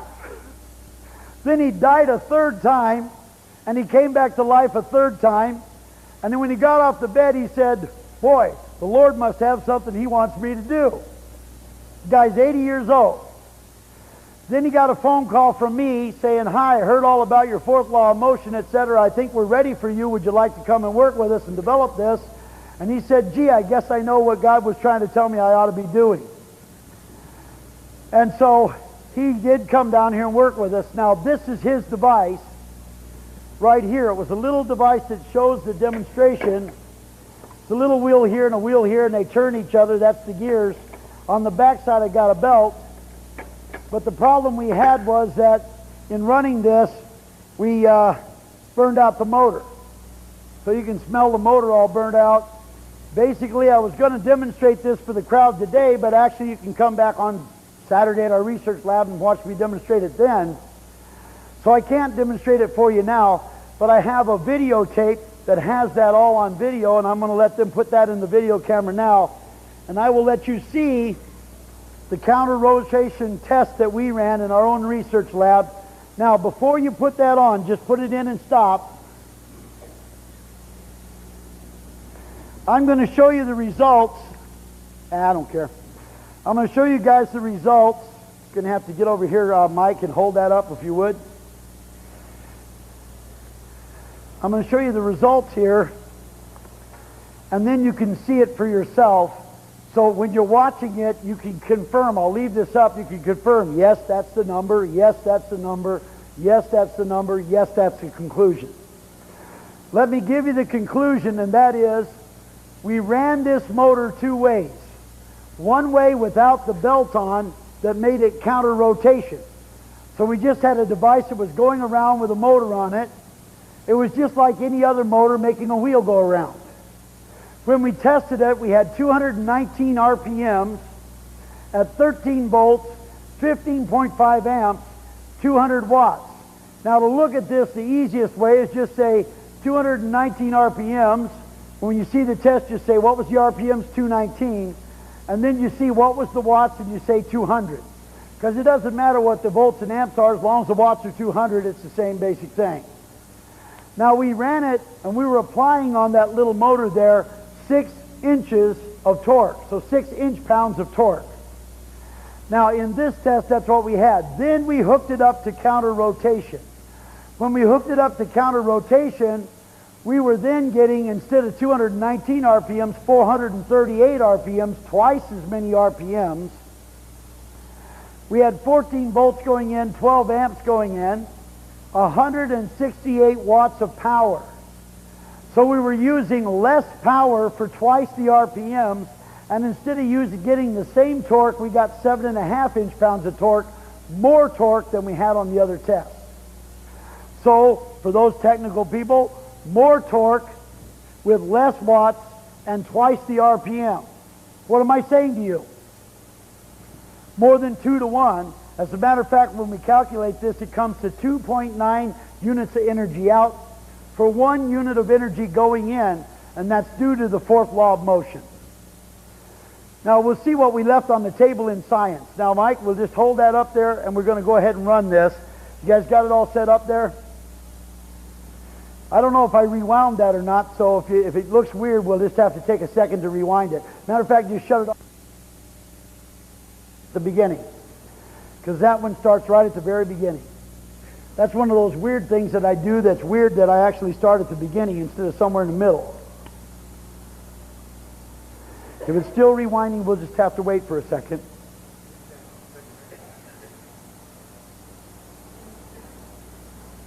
I've been doing a powerful lot of talking in the last 2 days.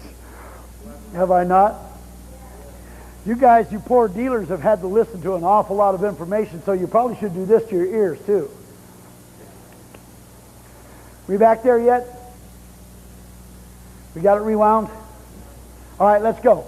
And essentially what it is, it's a device which allows you to combine the action and reaction components of a torque system in such a manner that the resulting torques from both the action and the reaction are combined and applied to the same load.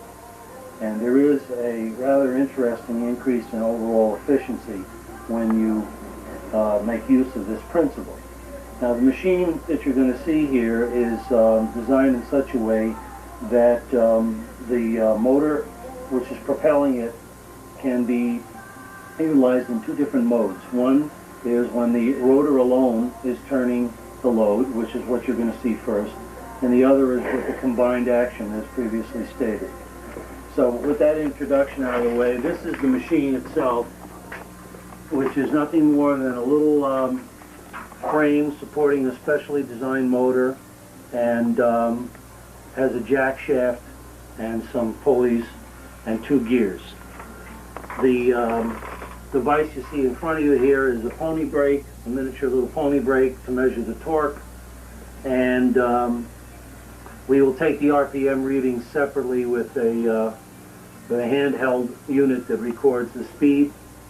The input power is going to be monitored by a Yokogawa series power analyzer, which is about 0.25% accurate, and so we should be getting some pretty good numbers.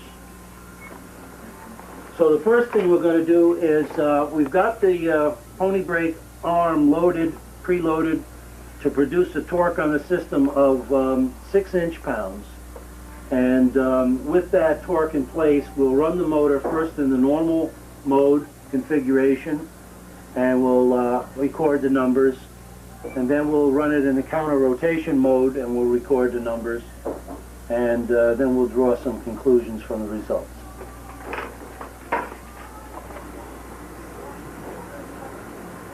Ready? Yeah. Start at any time. Go ahead.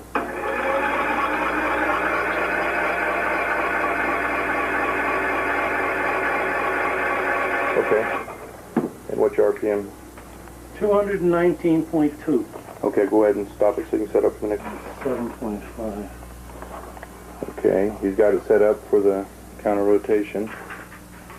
You can see in the back that he has it set up so that Shafts combined. the shafts are combined to the one shaft. And we're going to run the test now with this. Right now, with the same setup, it's like 7.5 foot-pounds. Inch-pounds, excuse me, inch-pounds of torque. Okay, you're going to go ahead and start at any time, Jim. All right, you ready? Yep.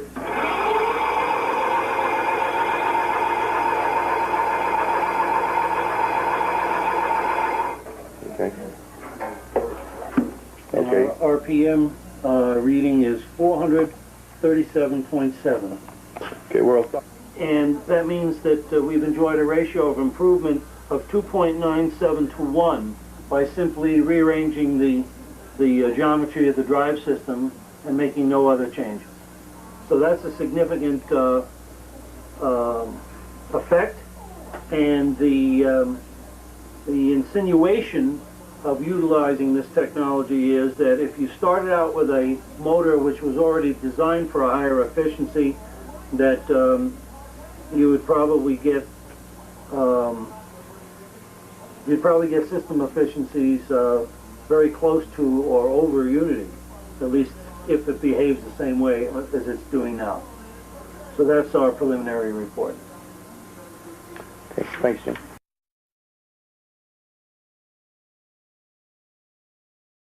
Sure.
You can just turn me back on now. Can you do it?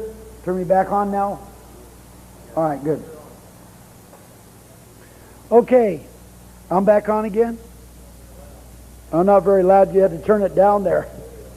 All right, so if you got it back up again there, all right. Now, this right here is the counter rotation device. Now, what we did here is we have the rotor in the middle with the motors on it, and the motors, if you look here, you can see the motors are turning a belt. The belt is then applying torque to the center rotation here, and it's turning the rotor around. Now, the motors are supposed to be going this way while it rotates that way.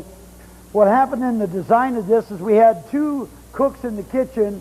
We had Carini there, who was 80 years old, and we had a very ambitious engineer here that was working with him, who was trying to say that it wasn't rotating or counter-rotating, and he got Carini so doggone confused that actually this thing got built in a manner that it doesn't really counter-rotate. It's like as this goes around, the motors are going the same way that the whole thing is going around. So what we did was we decided that it was a bad idea to use the belts, and we went out and had this baby made right here. It's a gear. So it's a stationary internal gear. We made a stationary internal gear that we can put right in here and put it right up against this metal plate. So a stationary gear sets against the metal plate like that on the other side. And then through this stationary gear we have 4 pinions. The pinions are connected to motors, and the pinions would be going, the motor would be going the exact opposite. So the motor rotates this way as it rotates that way around it. Now that's counter rotation. So actually what we did was we went out and we paid a lot of money and rushed the job and got all this made, knowing that we had this meeting here. And we went back to our machine shop to take this apart and put it all on here and run it counter rotation for you today to prove to you we can do here exactly the same thing we did on the film there, which is pretty obvious. But our machine shop had a power failure. So in Butler we had a power failure and our machine shop went down. So without a machine shop, it was kind of hard 2 days before, or a day before this, to put it all together and get it to happen. So you have to have a little imagination with me. We're going to counter-rotate it. We're going to run it, but it won't be counter-rotated. So it isn't going to do the same thing that's on the film.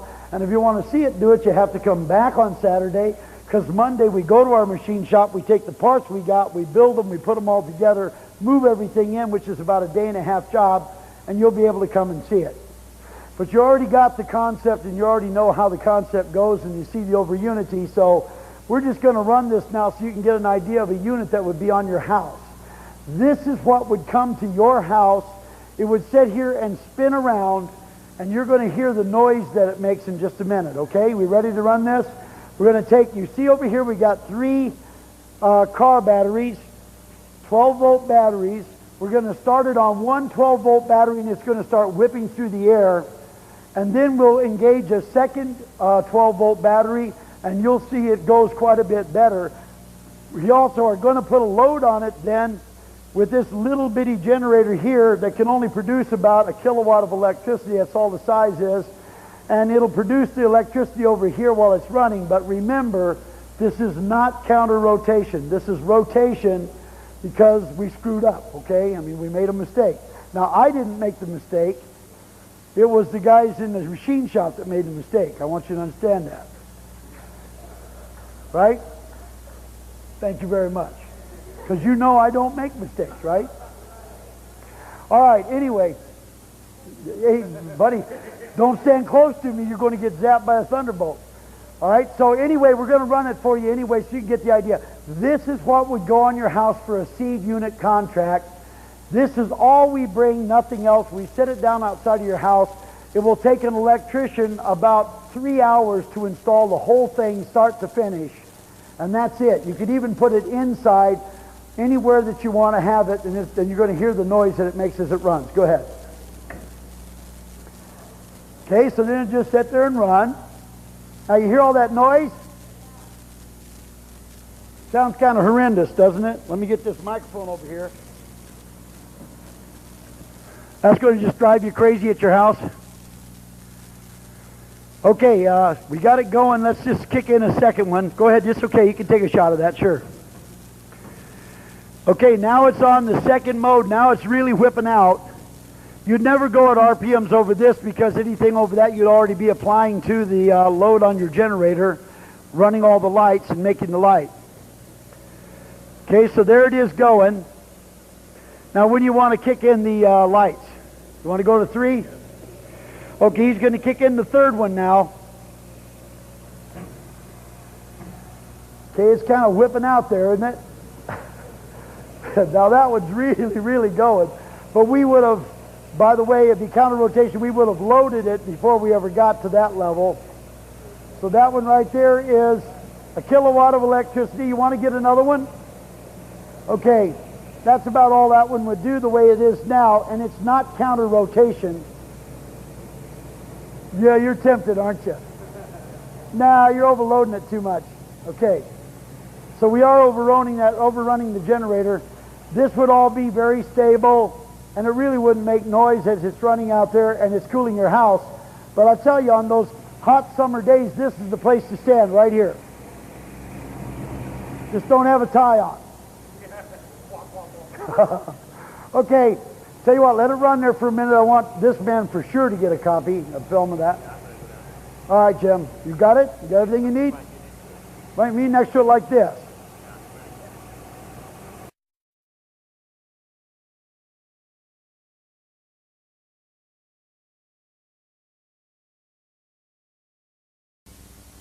There's 3 cycles of its rotation.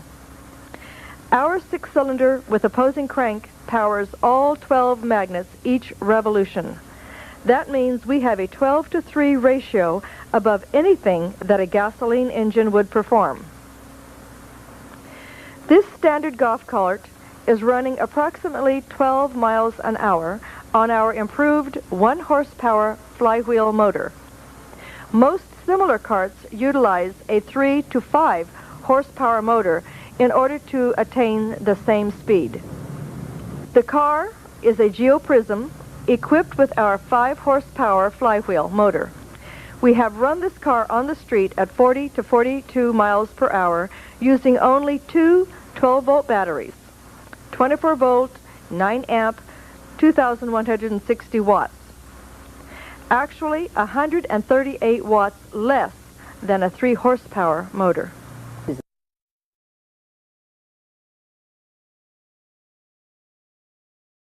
Even if it's a small advantage, it's going to be something that's welcomed by all drag race drivers.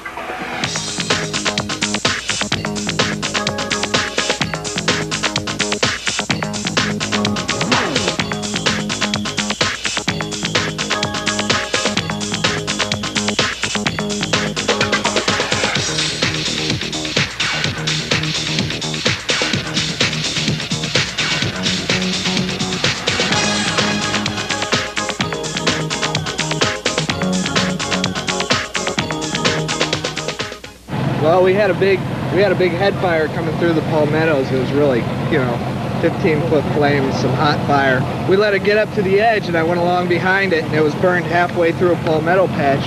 And normally with water, you can't stop it. Well, I hit it once. It was about 125 GPM on the nozzle. I hit it once. That was it. No rekindle. It was out. We kept going. It was really amazing.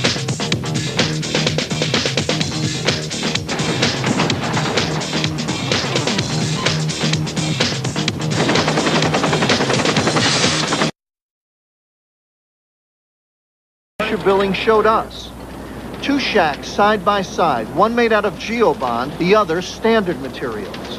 Information only. Burn exercise is underway at this time. With the Kansas City Fire Department standing by, both buildings were doused with fuel and set on fire. Within minutes, the shack made out of regular materials is on fire.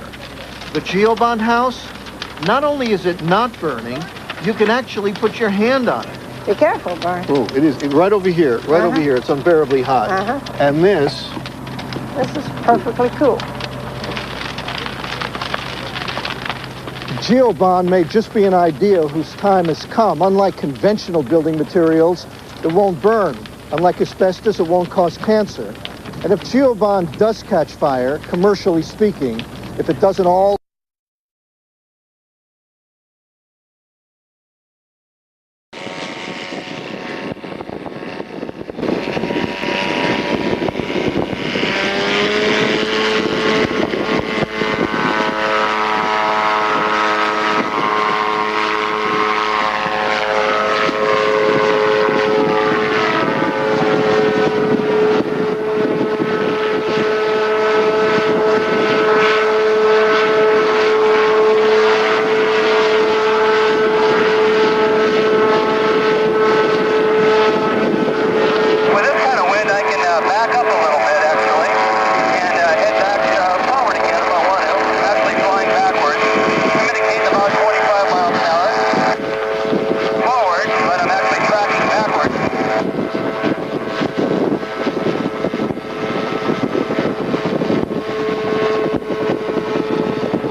Okay, now this example, throttle back in this wind and hold here, and showing 0 feet per minute up at about 30 miles an hour, sitting still. And by adding power, I can go up if I wish, right on up, and I can pull the stick back and actually track backwards. Yes.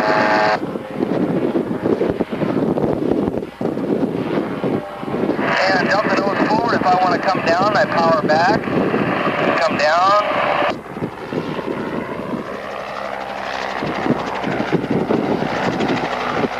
And by pulling back off the stick slightly, holding here, coming up to full power, and here to about 30 mile an hour.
Controlled conditions.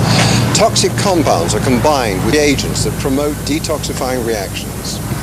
Now, over the last 12 years, Harry and Jean have concocted over 800 different recipes, and by recipes I mean mixtures of these solid wastes with liquid waste to make over 800 different end products. And they tell me that they expect to go on coming up with new recipes for many years to come. In a mixer, the pulverized solid waste is combined with the treated liquid waste mixture. After the solid and liquid wastes are mixed, polymer components are added. The wet pulp is then transferred to a form, extruder, or other shaping device. Pressure needed is mechanically applied. Uncontained, the polymers will expand in volume 25 times. Take a look at that reaction here. Particular kind of products. Okay, if you can look or feel, if you put your hand over it, you can see we have what we're after. We have the heat, we have the expansion, and the only thing left is something that gets hard fast. Additional pressure is created by the expansion potential. Up to 50 tons of pressure can be achieved. The amount of pressure created varies with the desired density of the end product, which can range from 10 pounds to 100 pounds per cubic foot. Through chemical combinations, heat and pressure, a wide range of molecular rearrangements occur. All living organisms present in the waste, such as bacteria and fungi, are unable to survive in the high temperatures and pressures of the process. The end product is sterile, durable, non-toxic, and can be fire retardant and moisture-proof if desired. This is how the Hydromex process fabricates a limitless array of resellable building and construction materials, with no polluting emissions of any kind released and no unused byproducts.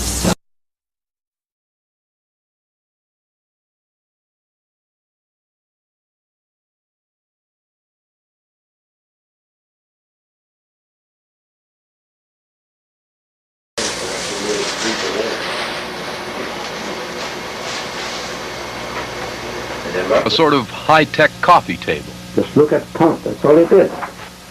Just the pump. See, you can hear the valve.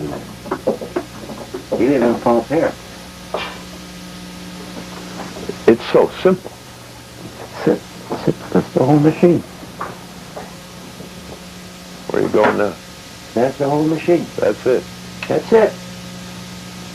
Where's that go? Show me where that goes. Right here. Can I lift that? Yeah. Yeah. Yeah, that's it. There's nothing here. Just water and flotation. And as that goes up and down? Well, that goes up and down. That's where the wave does that for you. Yeah.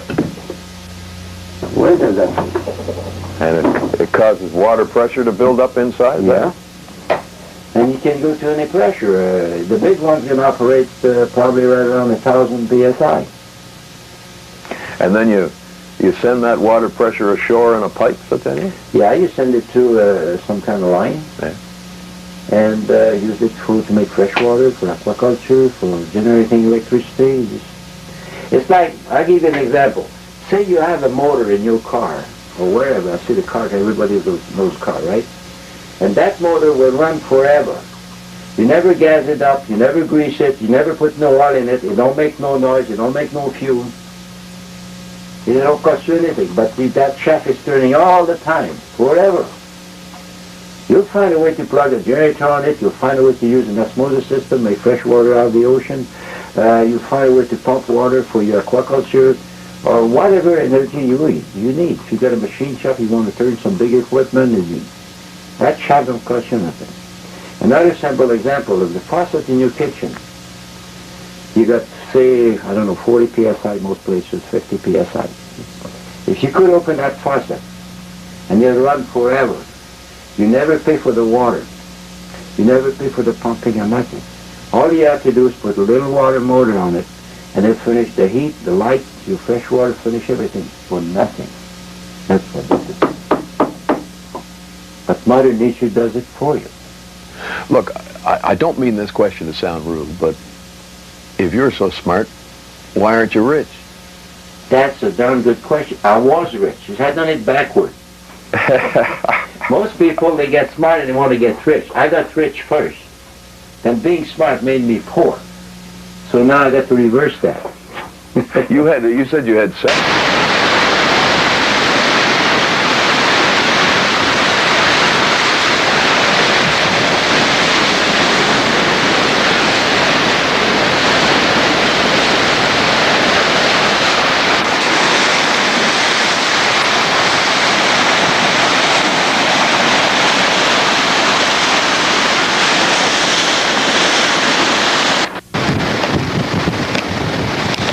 Now, this is the Weberg in the local storm with wind up to 80 kilometers an hour.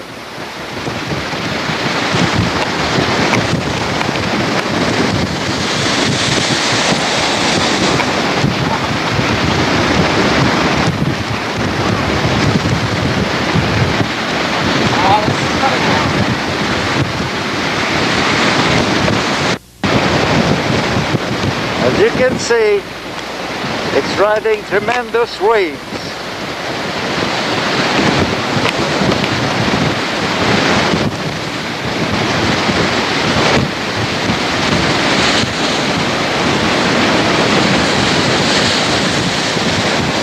These are huge waves.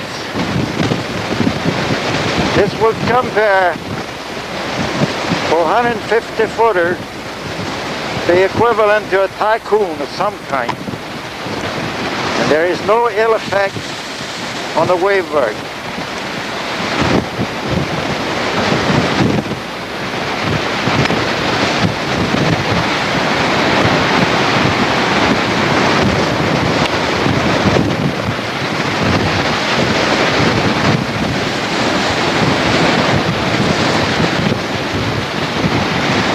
Hard to get steady here.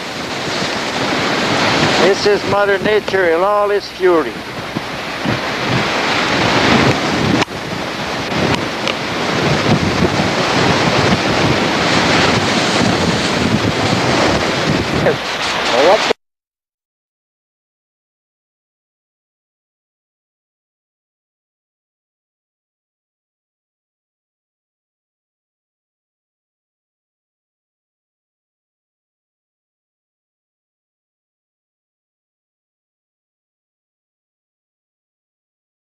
America. Few know, however, that bottled water is currently less regulated than municipal water. Legally accepted sources for bottled water may include wells, springs, and even tap water. In fact, the only thing you can be sure of when you purchase bottled water is that you're getting water in a bottle. If not serviced at proper intervals, home filtering systems, such as carbon and reverse osmosis systems, can become breeding grounds for bacteria and viruses. They can also be very costly and wasteful. For example, to generate 3 gallons of water each day, a reverse osmosis system can waste between 25 and 60 gallons a day. In nature, water is evaporated and drawn into the clouds, condensed as rain, and falls back to Earth. Instead of removing contaminants from the water, nature removes the water from the contaminant. The process filters the air, then collects the water, requiring no complicated plumbing.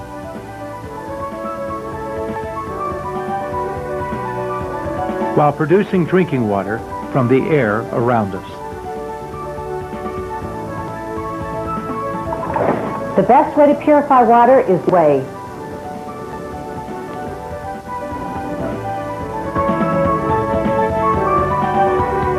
We're at Universal City Walk in Hollywood, and we're talking to people.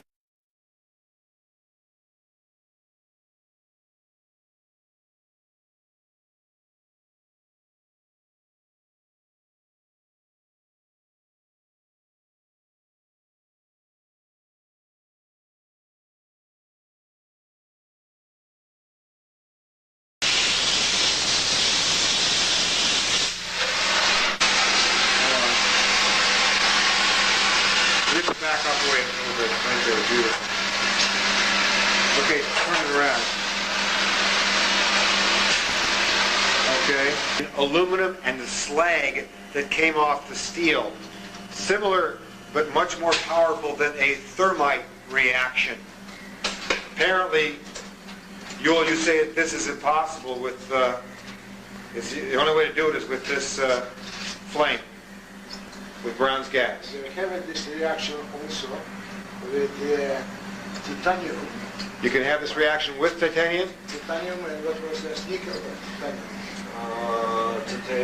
Titanium and aluminum also. But we also have nickel. Oh yes, nickel also.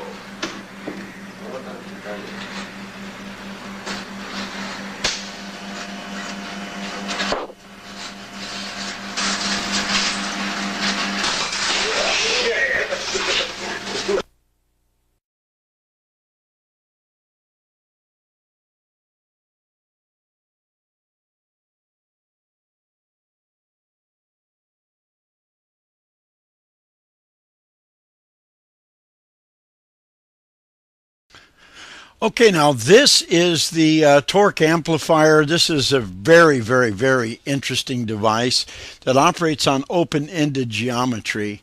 I'm sorry for the tape here. We lost the audio on this, so I'm going to have to narrate this for you. This is Jim Murray. He's demonstrating this with a flexible shaft. Now he's also dialing up right now, putting power into it, and so he has a meter that's measuring the amount of power that is turning a rotating flexible shaft. Now the flexible shaft, if you notice, is turning this device that is built at a 3-to-1 ratio. So it's a 3-to-1 ratio, and it's turning it. Now he's got a man from the crowd named Thomas, believe it or not. We called him Doubting Thomas. He was doubting everything we did, so we had Thomas come up and check all of the meters and all the devices. And Murray is now applying electricity with a meter that can measure exactly the amount of electricity going in. And we'll have Thomas come over now and take a look at it and confirm that we also have a metering device that is measuring the foot-pounds of torque. There's a lever that is 12 inches long. That 12-inch long lever will get a foot-pound. In other words, be 1 foot long, so 1 pound of force exerted on a foot-long lever is a foot-pound of force. And so they're measuring now the amount of foot-pounds of torque that are on it. I can't see any meters, and so I can't give you the exact number of foot-pounds of torque that we were getting, but now Jim is going back over to the device that is measuring the input of electricity and proving that, you know, what the input of electricity is.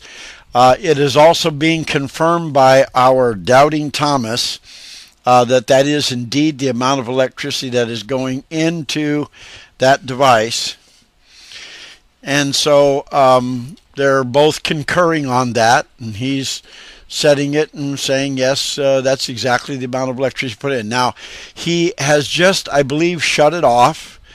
And so we had test number 1, so many foot-pounds of torque at a particular RPM, and so that would measure the power or the horsepower, the mechanical energy, and we measured an exact amount of electricity. Now he has done this on the flexible shaft, which he is now removing, and by the way, as he's pointing out, this center shaft in the middle is a ratio of 3-to-1. That length that it's going around in circumference in open-ended geometry is 3 times the circumference that it normally would be just turning on the shaft.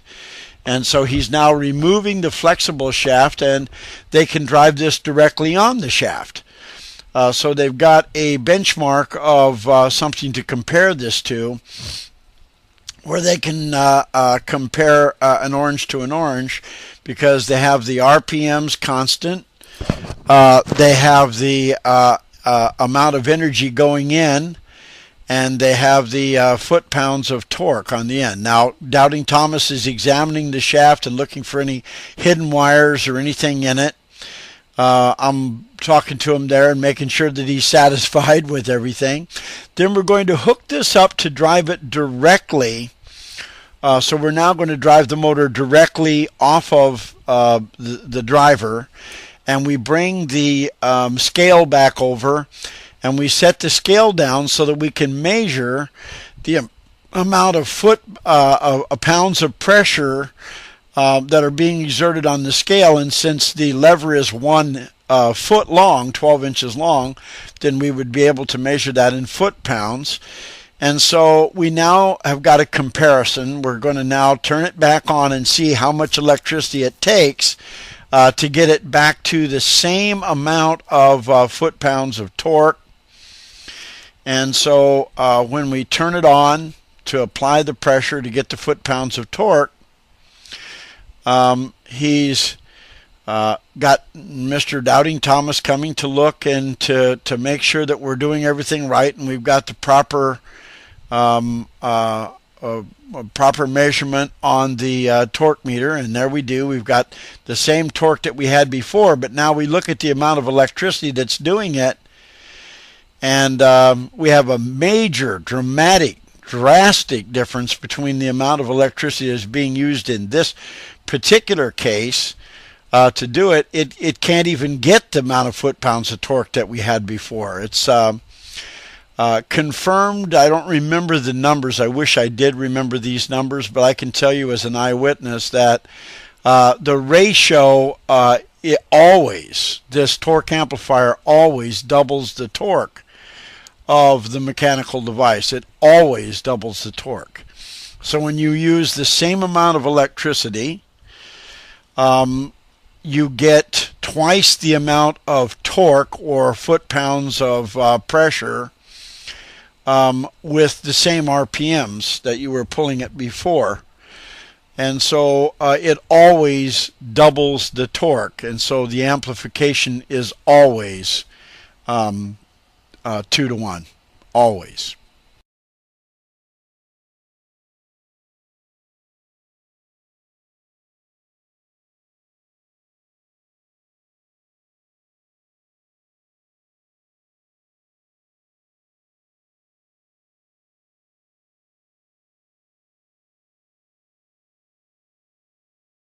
Bis zum 2. August.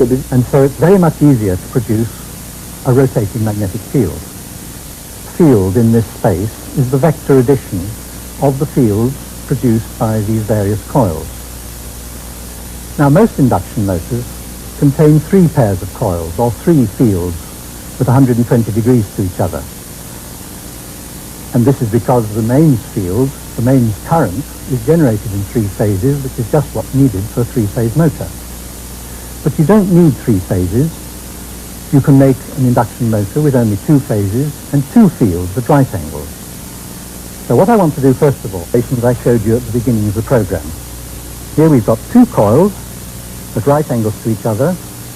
They're both being driven by sinusoidal currents, and the result is that this little coil of copper wire, with no connections to it, placed in that field, is caused to rotate by these fields. Now the question is, how does this come about? And I want to explain this by an analogy with electric voltages applied to the plates of an oscilloscope. So let's have a look at this oscilloscope.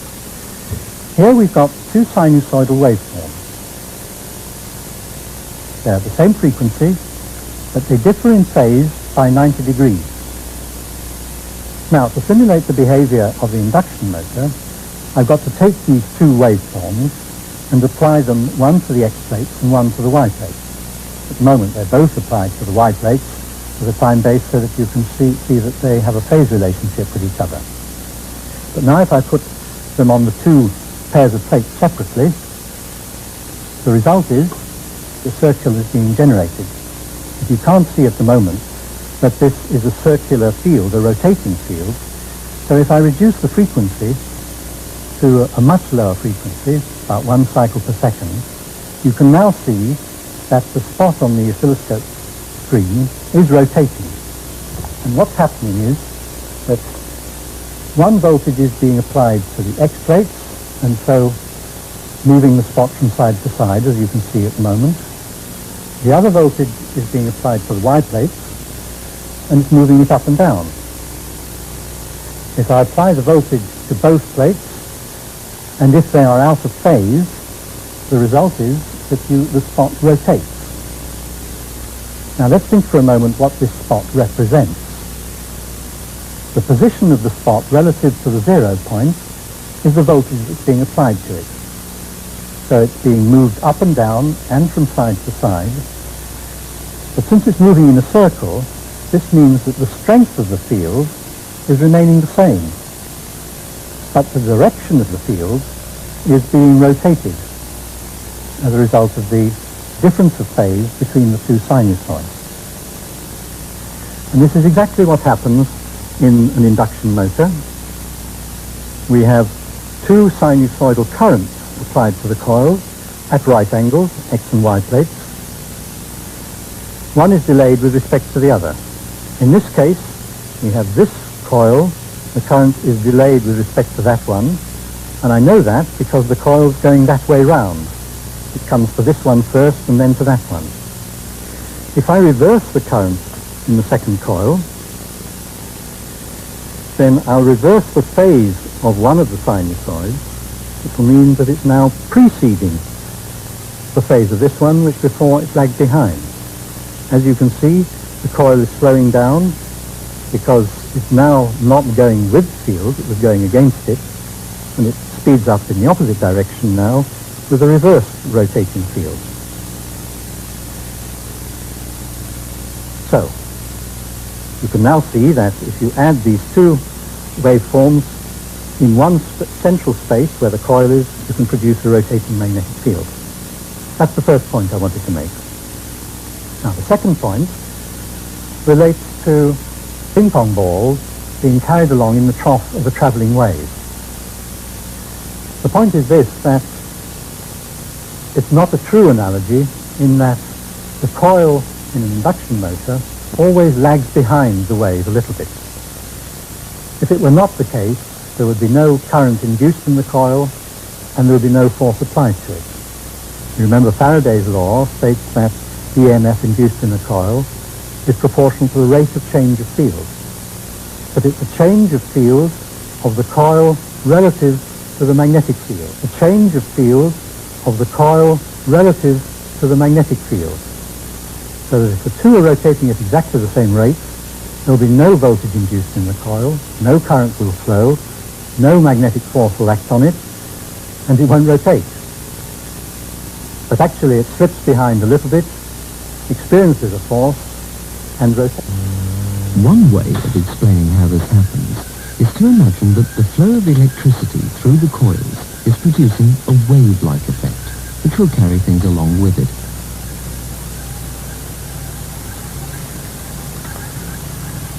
This wave will carry a ball.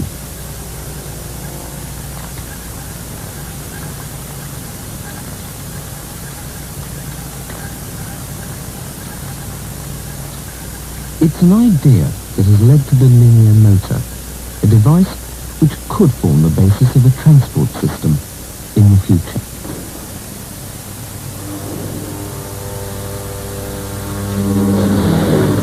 I'm going to...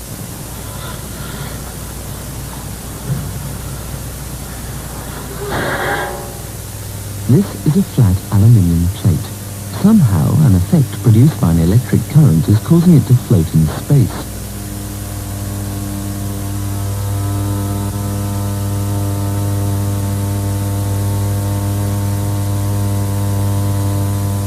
We can do the same thing with this aluminium ring.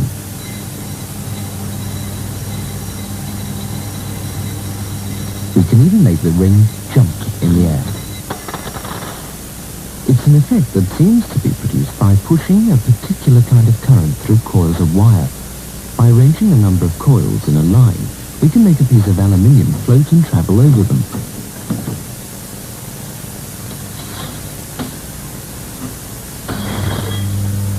One way of explaining how this happens is to imagine that the flow of electricity through the coils is producing a wave-like effect, which will carry things along with it.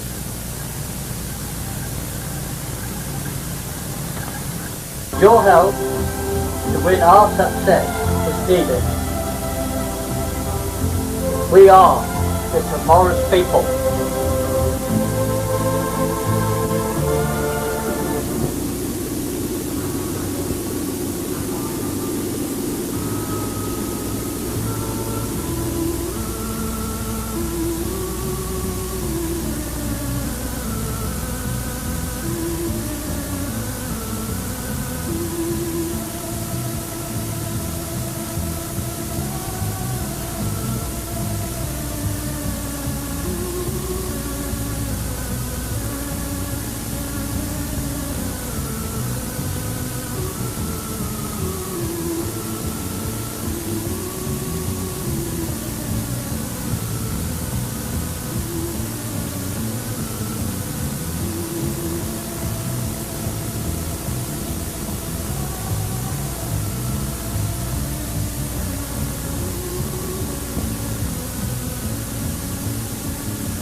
The flying saucer theme has inspired a British researcher, John Searle, to provide an alternative to our noisy and stinky means of transportation.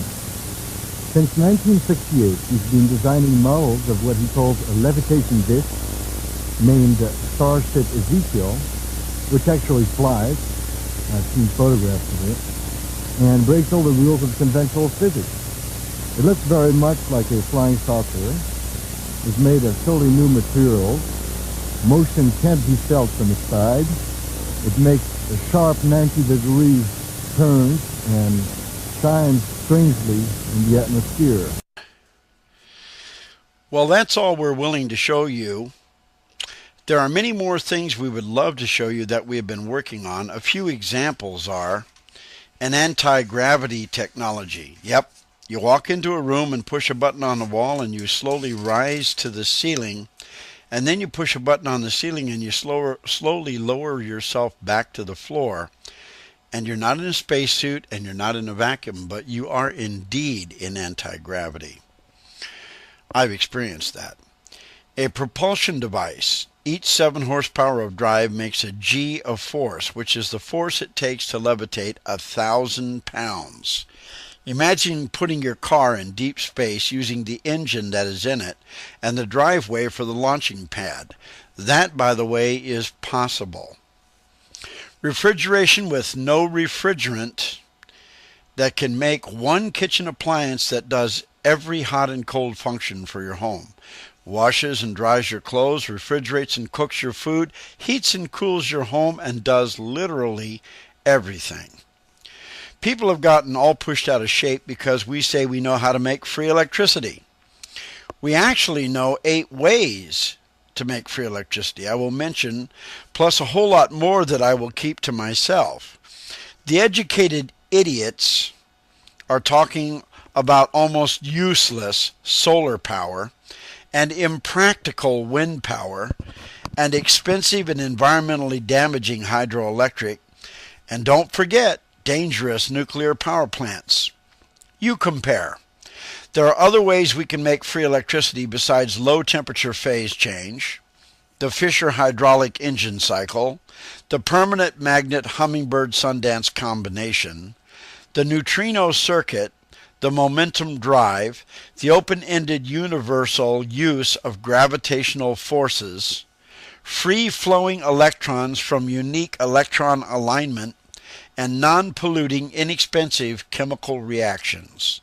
In addition to our research, other researchers are pursuing what they call over-unity devices, but I am confident there is no such thing.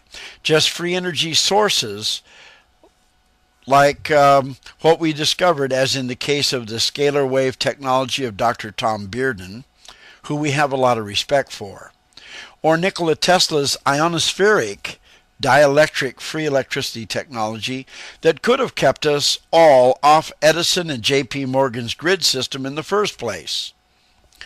Do not get me started. Among the other things we are not showing you yet, we have been working on a technology to send any amount of live electricity any distance whatsoever with no wires and get 100% of it there. Free energy elevator lifts. Freight movement on belts that make anything pretty much weightless. Computer programs that turn a speech in English into every known language in the world automatically so that anyone can listen in their own language. We call it the Pentecost program for obvious reasons. Farm gold and other abundant precious metals in the ocean at no cost by using the nature of the ocean for energy. Turn ordinary metals into precious metals by transmutating the nucleus of atoms. By the way, the geniuses who say that is impossible could perhaps tell me how chickens do it every time they lay an egg. Separate metals by smelting them with argas. Locate and follow gold veins in mining by looking right through the ground. Remineralize the soil for farming without having to plow the field under on the 7th year. Bring an unlimited supply of fresh water anywhere in the world it is needed. Low-cost housing that lasts for thousands of years with absolutely no maintenance. Ships and submarines take their power from the water that they actually pass through. Land vehicles take their power from the air that they pass through. Jet planes, tanks, and all vehicles can run on water while oxygenating the air as they do it. Argas can create any size vacuums to transport materials rapidly over great distances through suction tubes or gas through gas lines. Dematerialize inanimate matter and send it over wires across the country to rematerialize it when it gets there. Yes, that is indeed possible. Cell phones that use the bands of the earth to provide absolutely free wireless and untappable communications. Incredible new battery systems that don't ever wear out. Furniture and cabinets made from recycled plastic. The ability to capture asteroids, bring them back from deep space, lower them through the atmosphere slowly without burning them up, and then farm the minerals from the richest source of minerals we know of. I know that some of this sounds incredible, but look at what we have already proven. I wish I could show you or even discuss the other 80% of what has been revealed to us thus far. God only knows what else is out there that we have not yet discovered. It is difficult enough for us to learn about what God has provided, but when what we have learned is being deliberately withheld from us by those who profit the most by our existence and our free enterprise system, that should not be tolerated. There is a lot for universities in America to be ashamed of. The leaders at the top of those institutions know the truth. Their benefactors have paid a bundle to keep their students from getting full knowledge. Those who have attended those universities should be demanding their money back. Of course, they do not know what they have not been taught. A doctor at Harvard gets 1 hour of nutrition and 1,000 or more hours of pharmacology. No wonder they're all drug pushers. It's not their fault any more than the fact that electric motors are being improperly wound by trained technicians. Someone said that I am thinking there is a conspiracy, as if that were some sort of ridiculous assertion.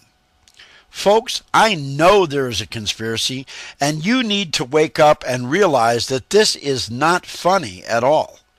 It is your advancement. It's your future that is being stolen from you to help big business continue to exploit yesterday's technologies and keep you from the world God intended for you and your family to enjoy. Big business is in dire need of a good fanny kicking, and we at Better World Technologies, with your help, intend to give it to them. If after watching this video and reading the alternative book, you believe that we are con men, then you can mail these materials back to me and I will personally refund you whatever they cost you. Perhaps you've heard the phrase, people get the government they deserve. It should be obvious that we are sincere and that we are also capable. Our critics have a world order to preserve. They work hard to get you stuck on concentrating on something other than the fact that you are being lied to by those who are employed for the express purpose of perpetuating those lies. Of course, this includes public officials who are the worst liars of all.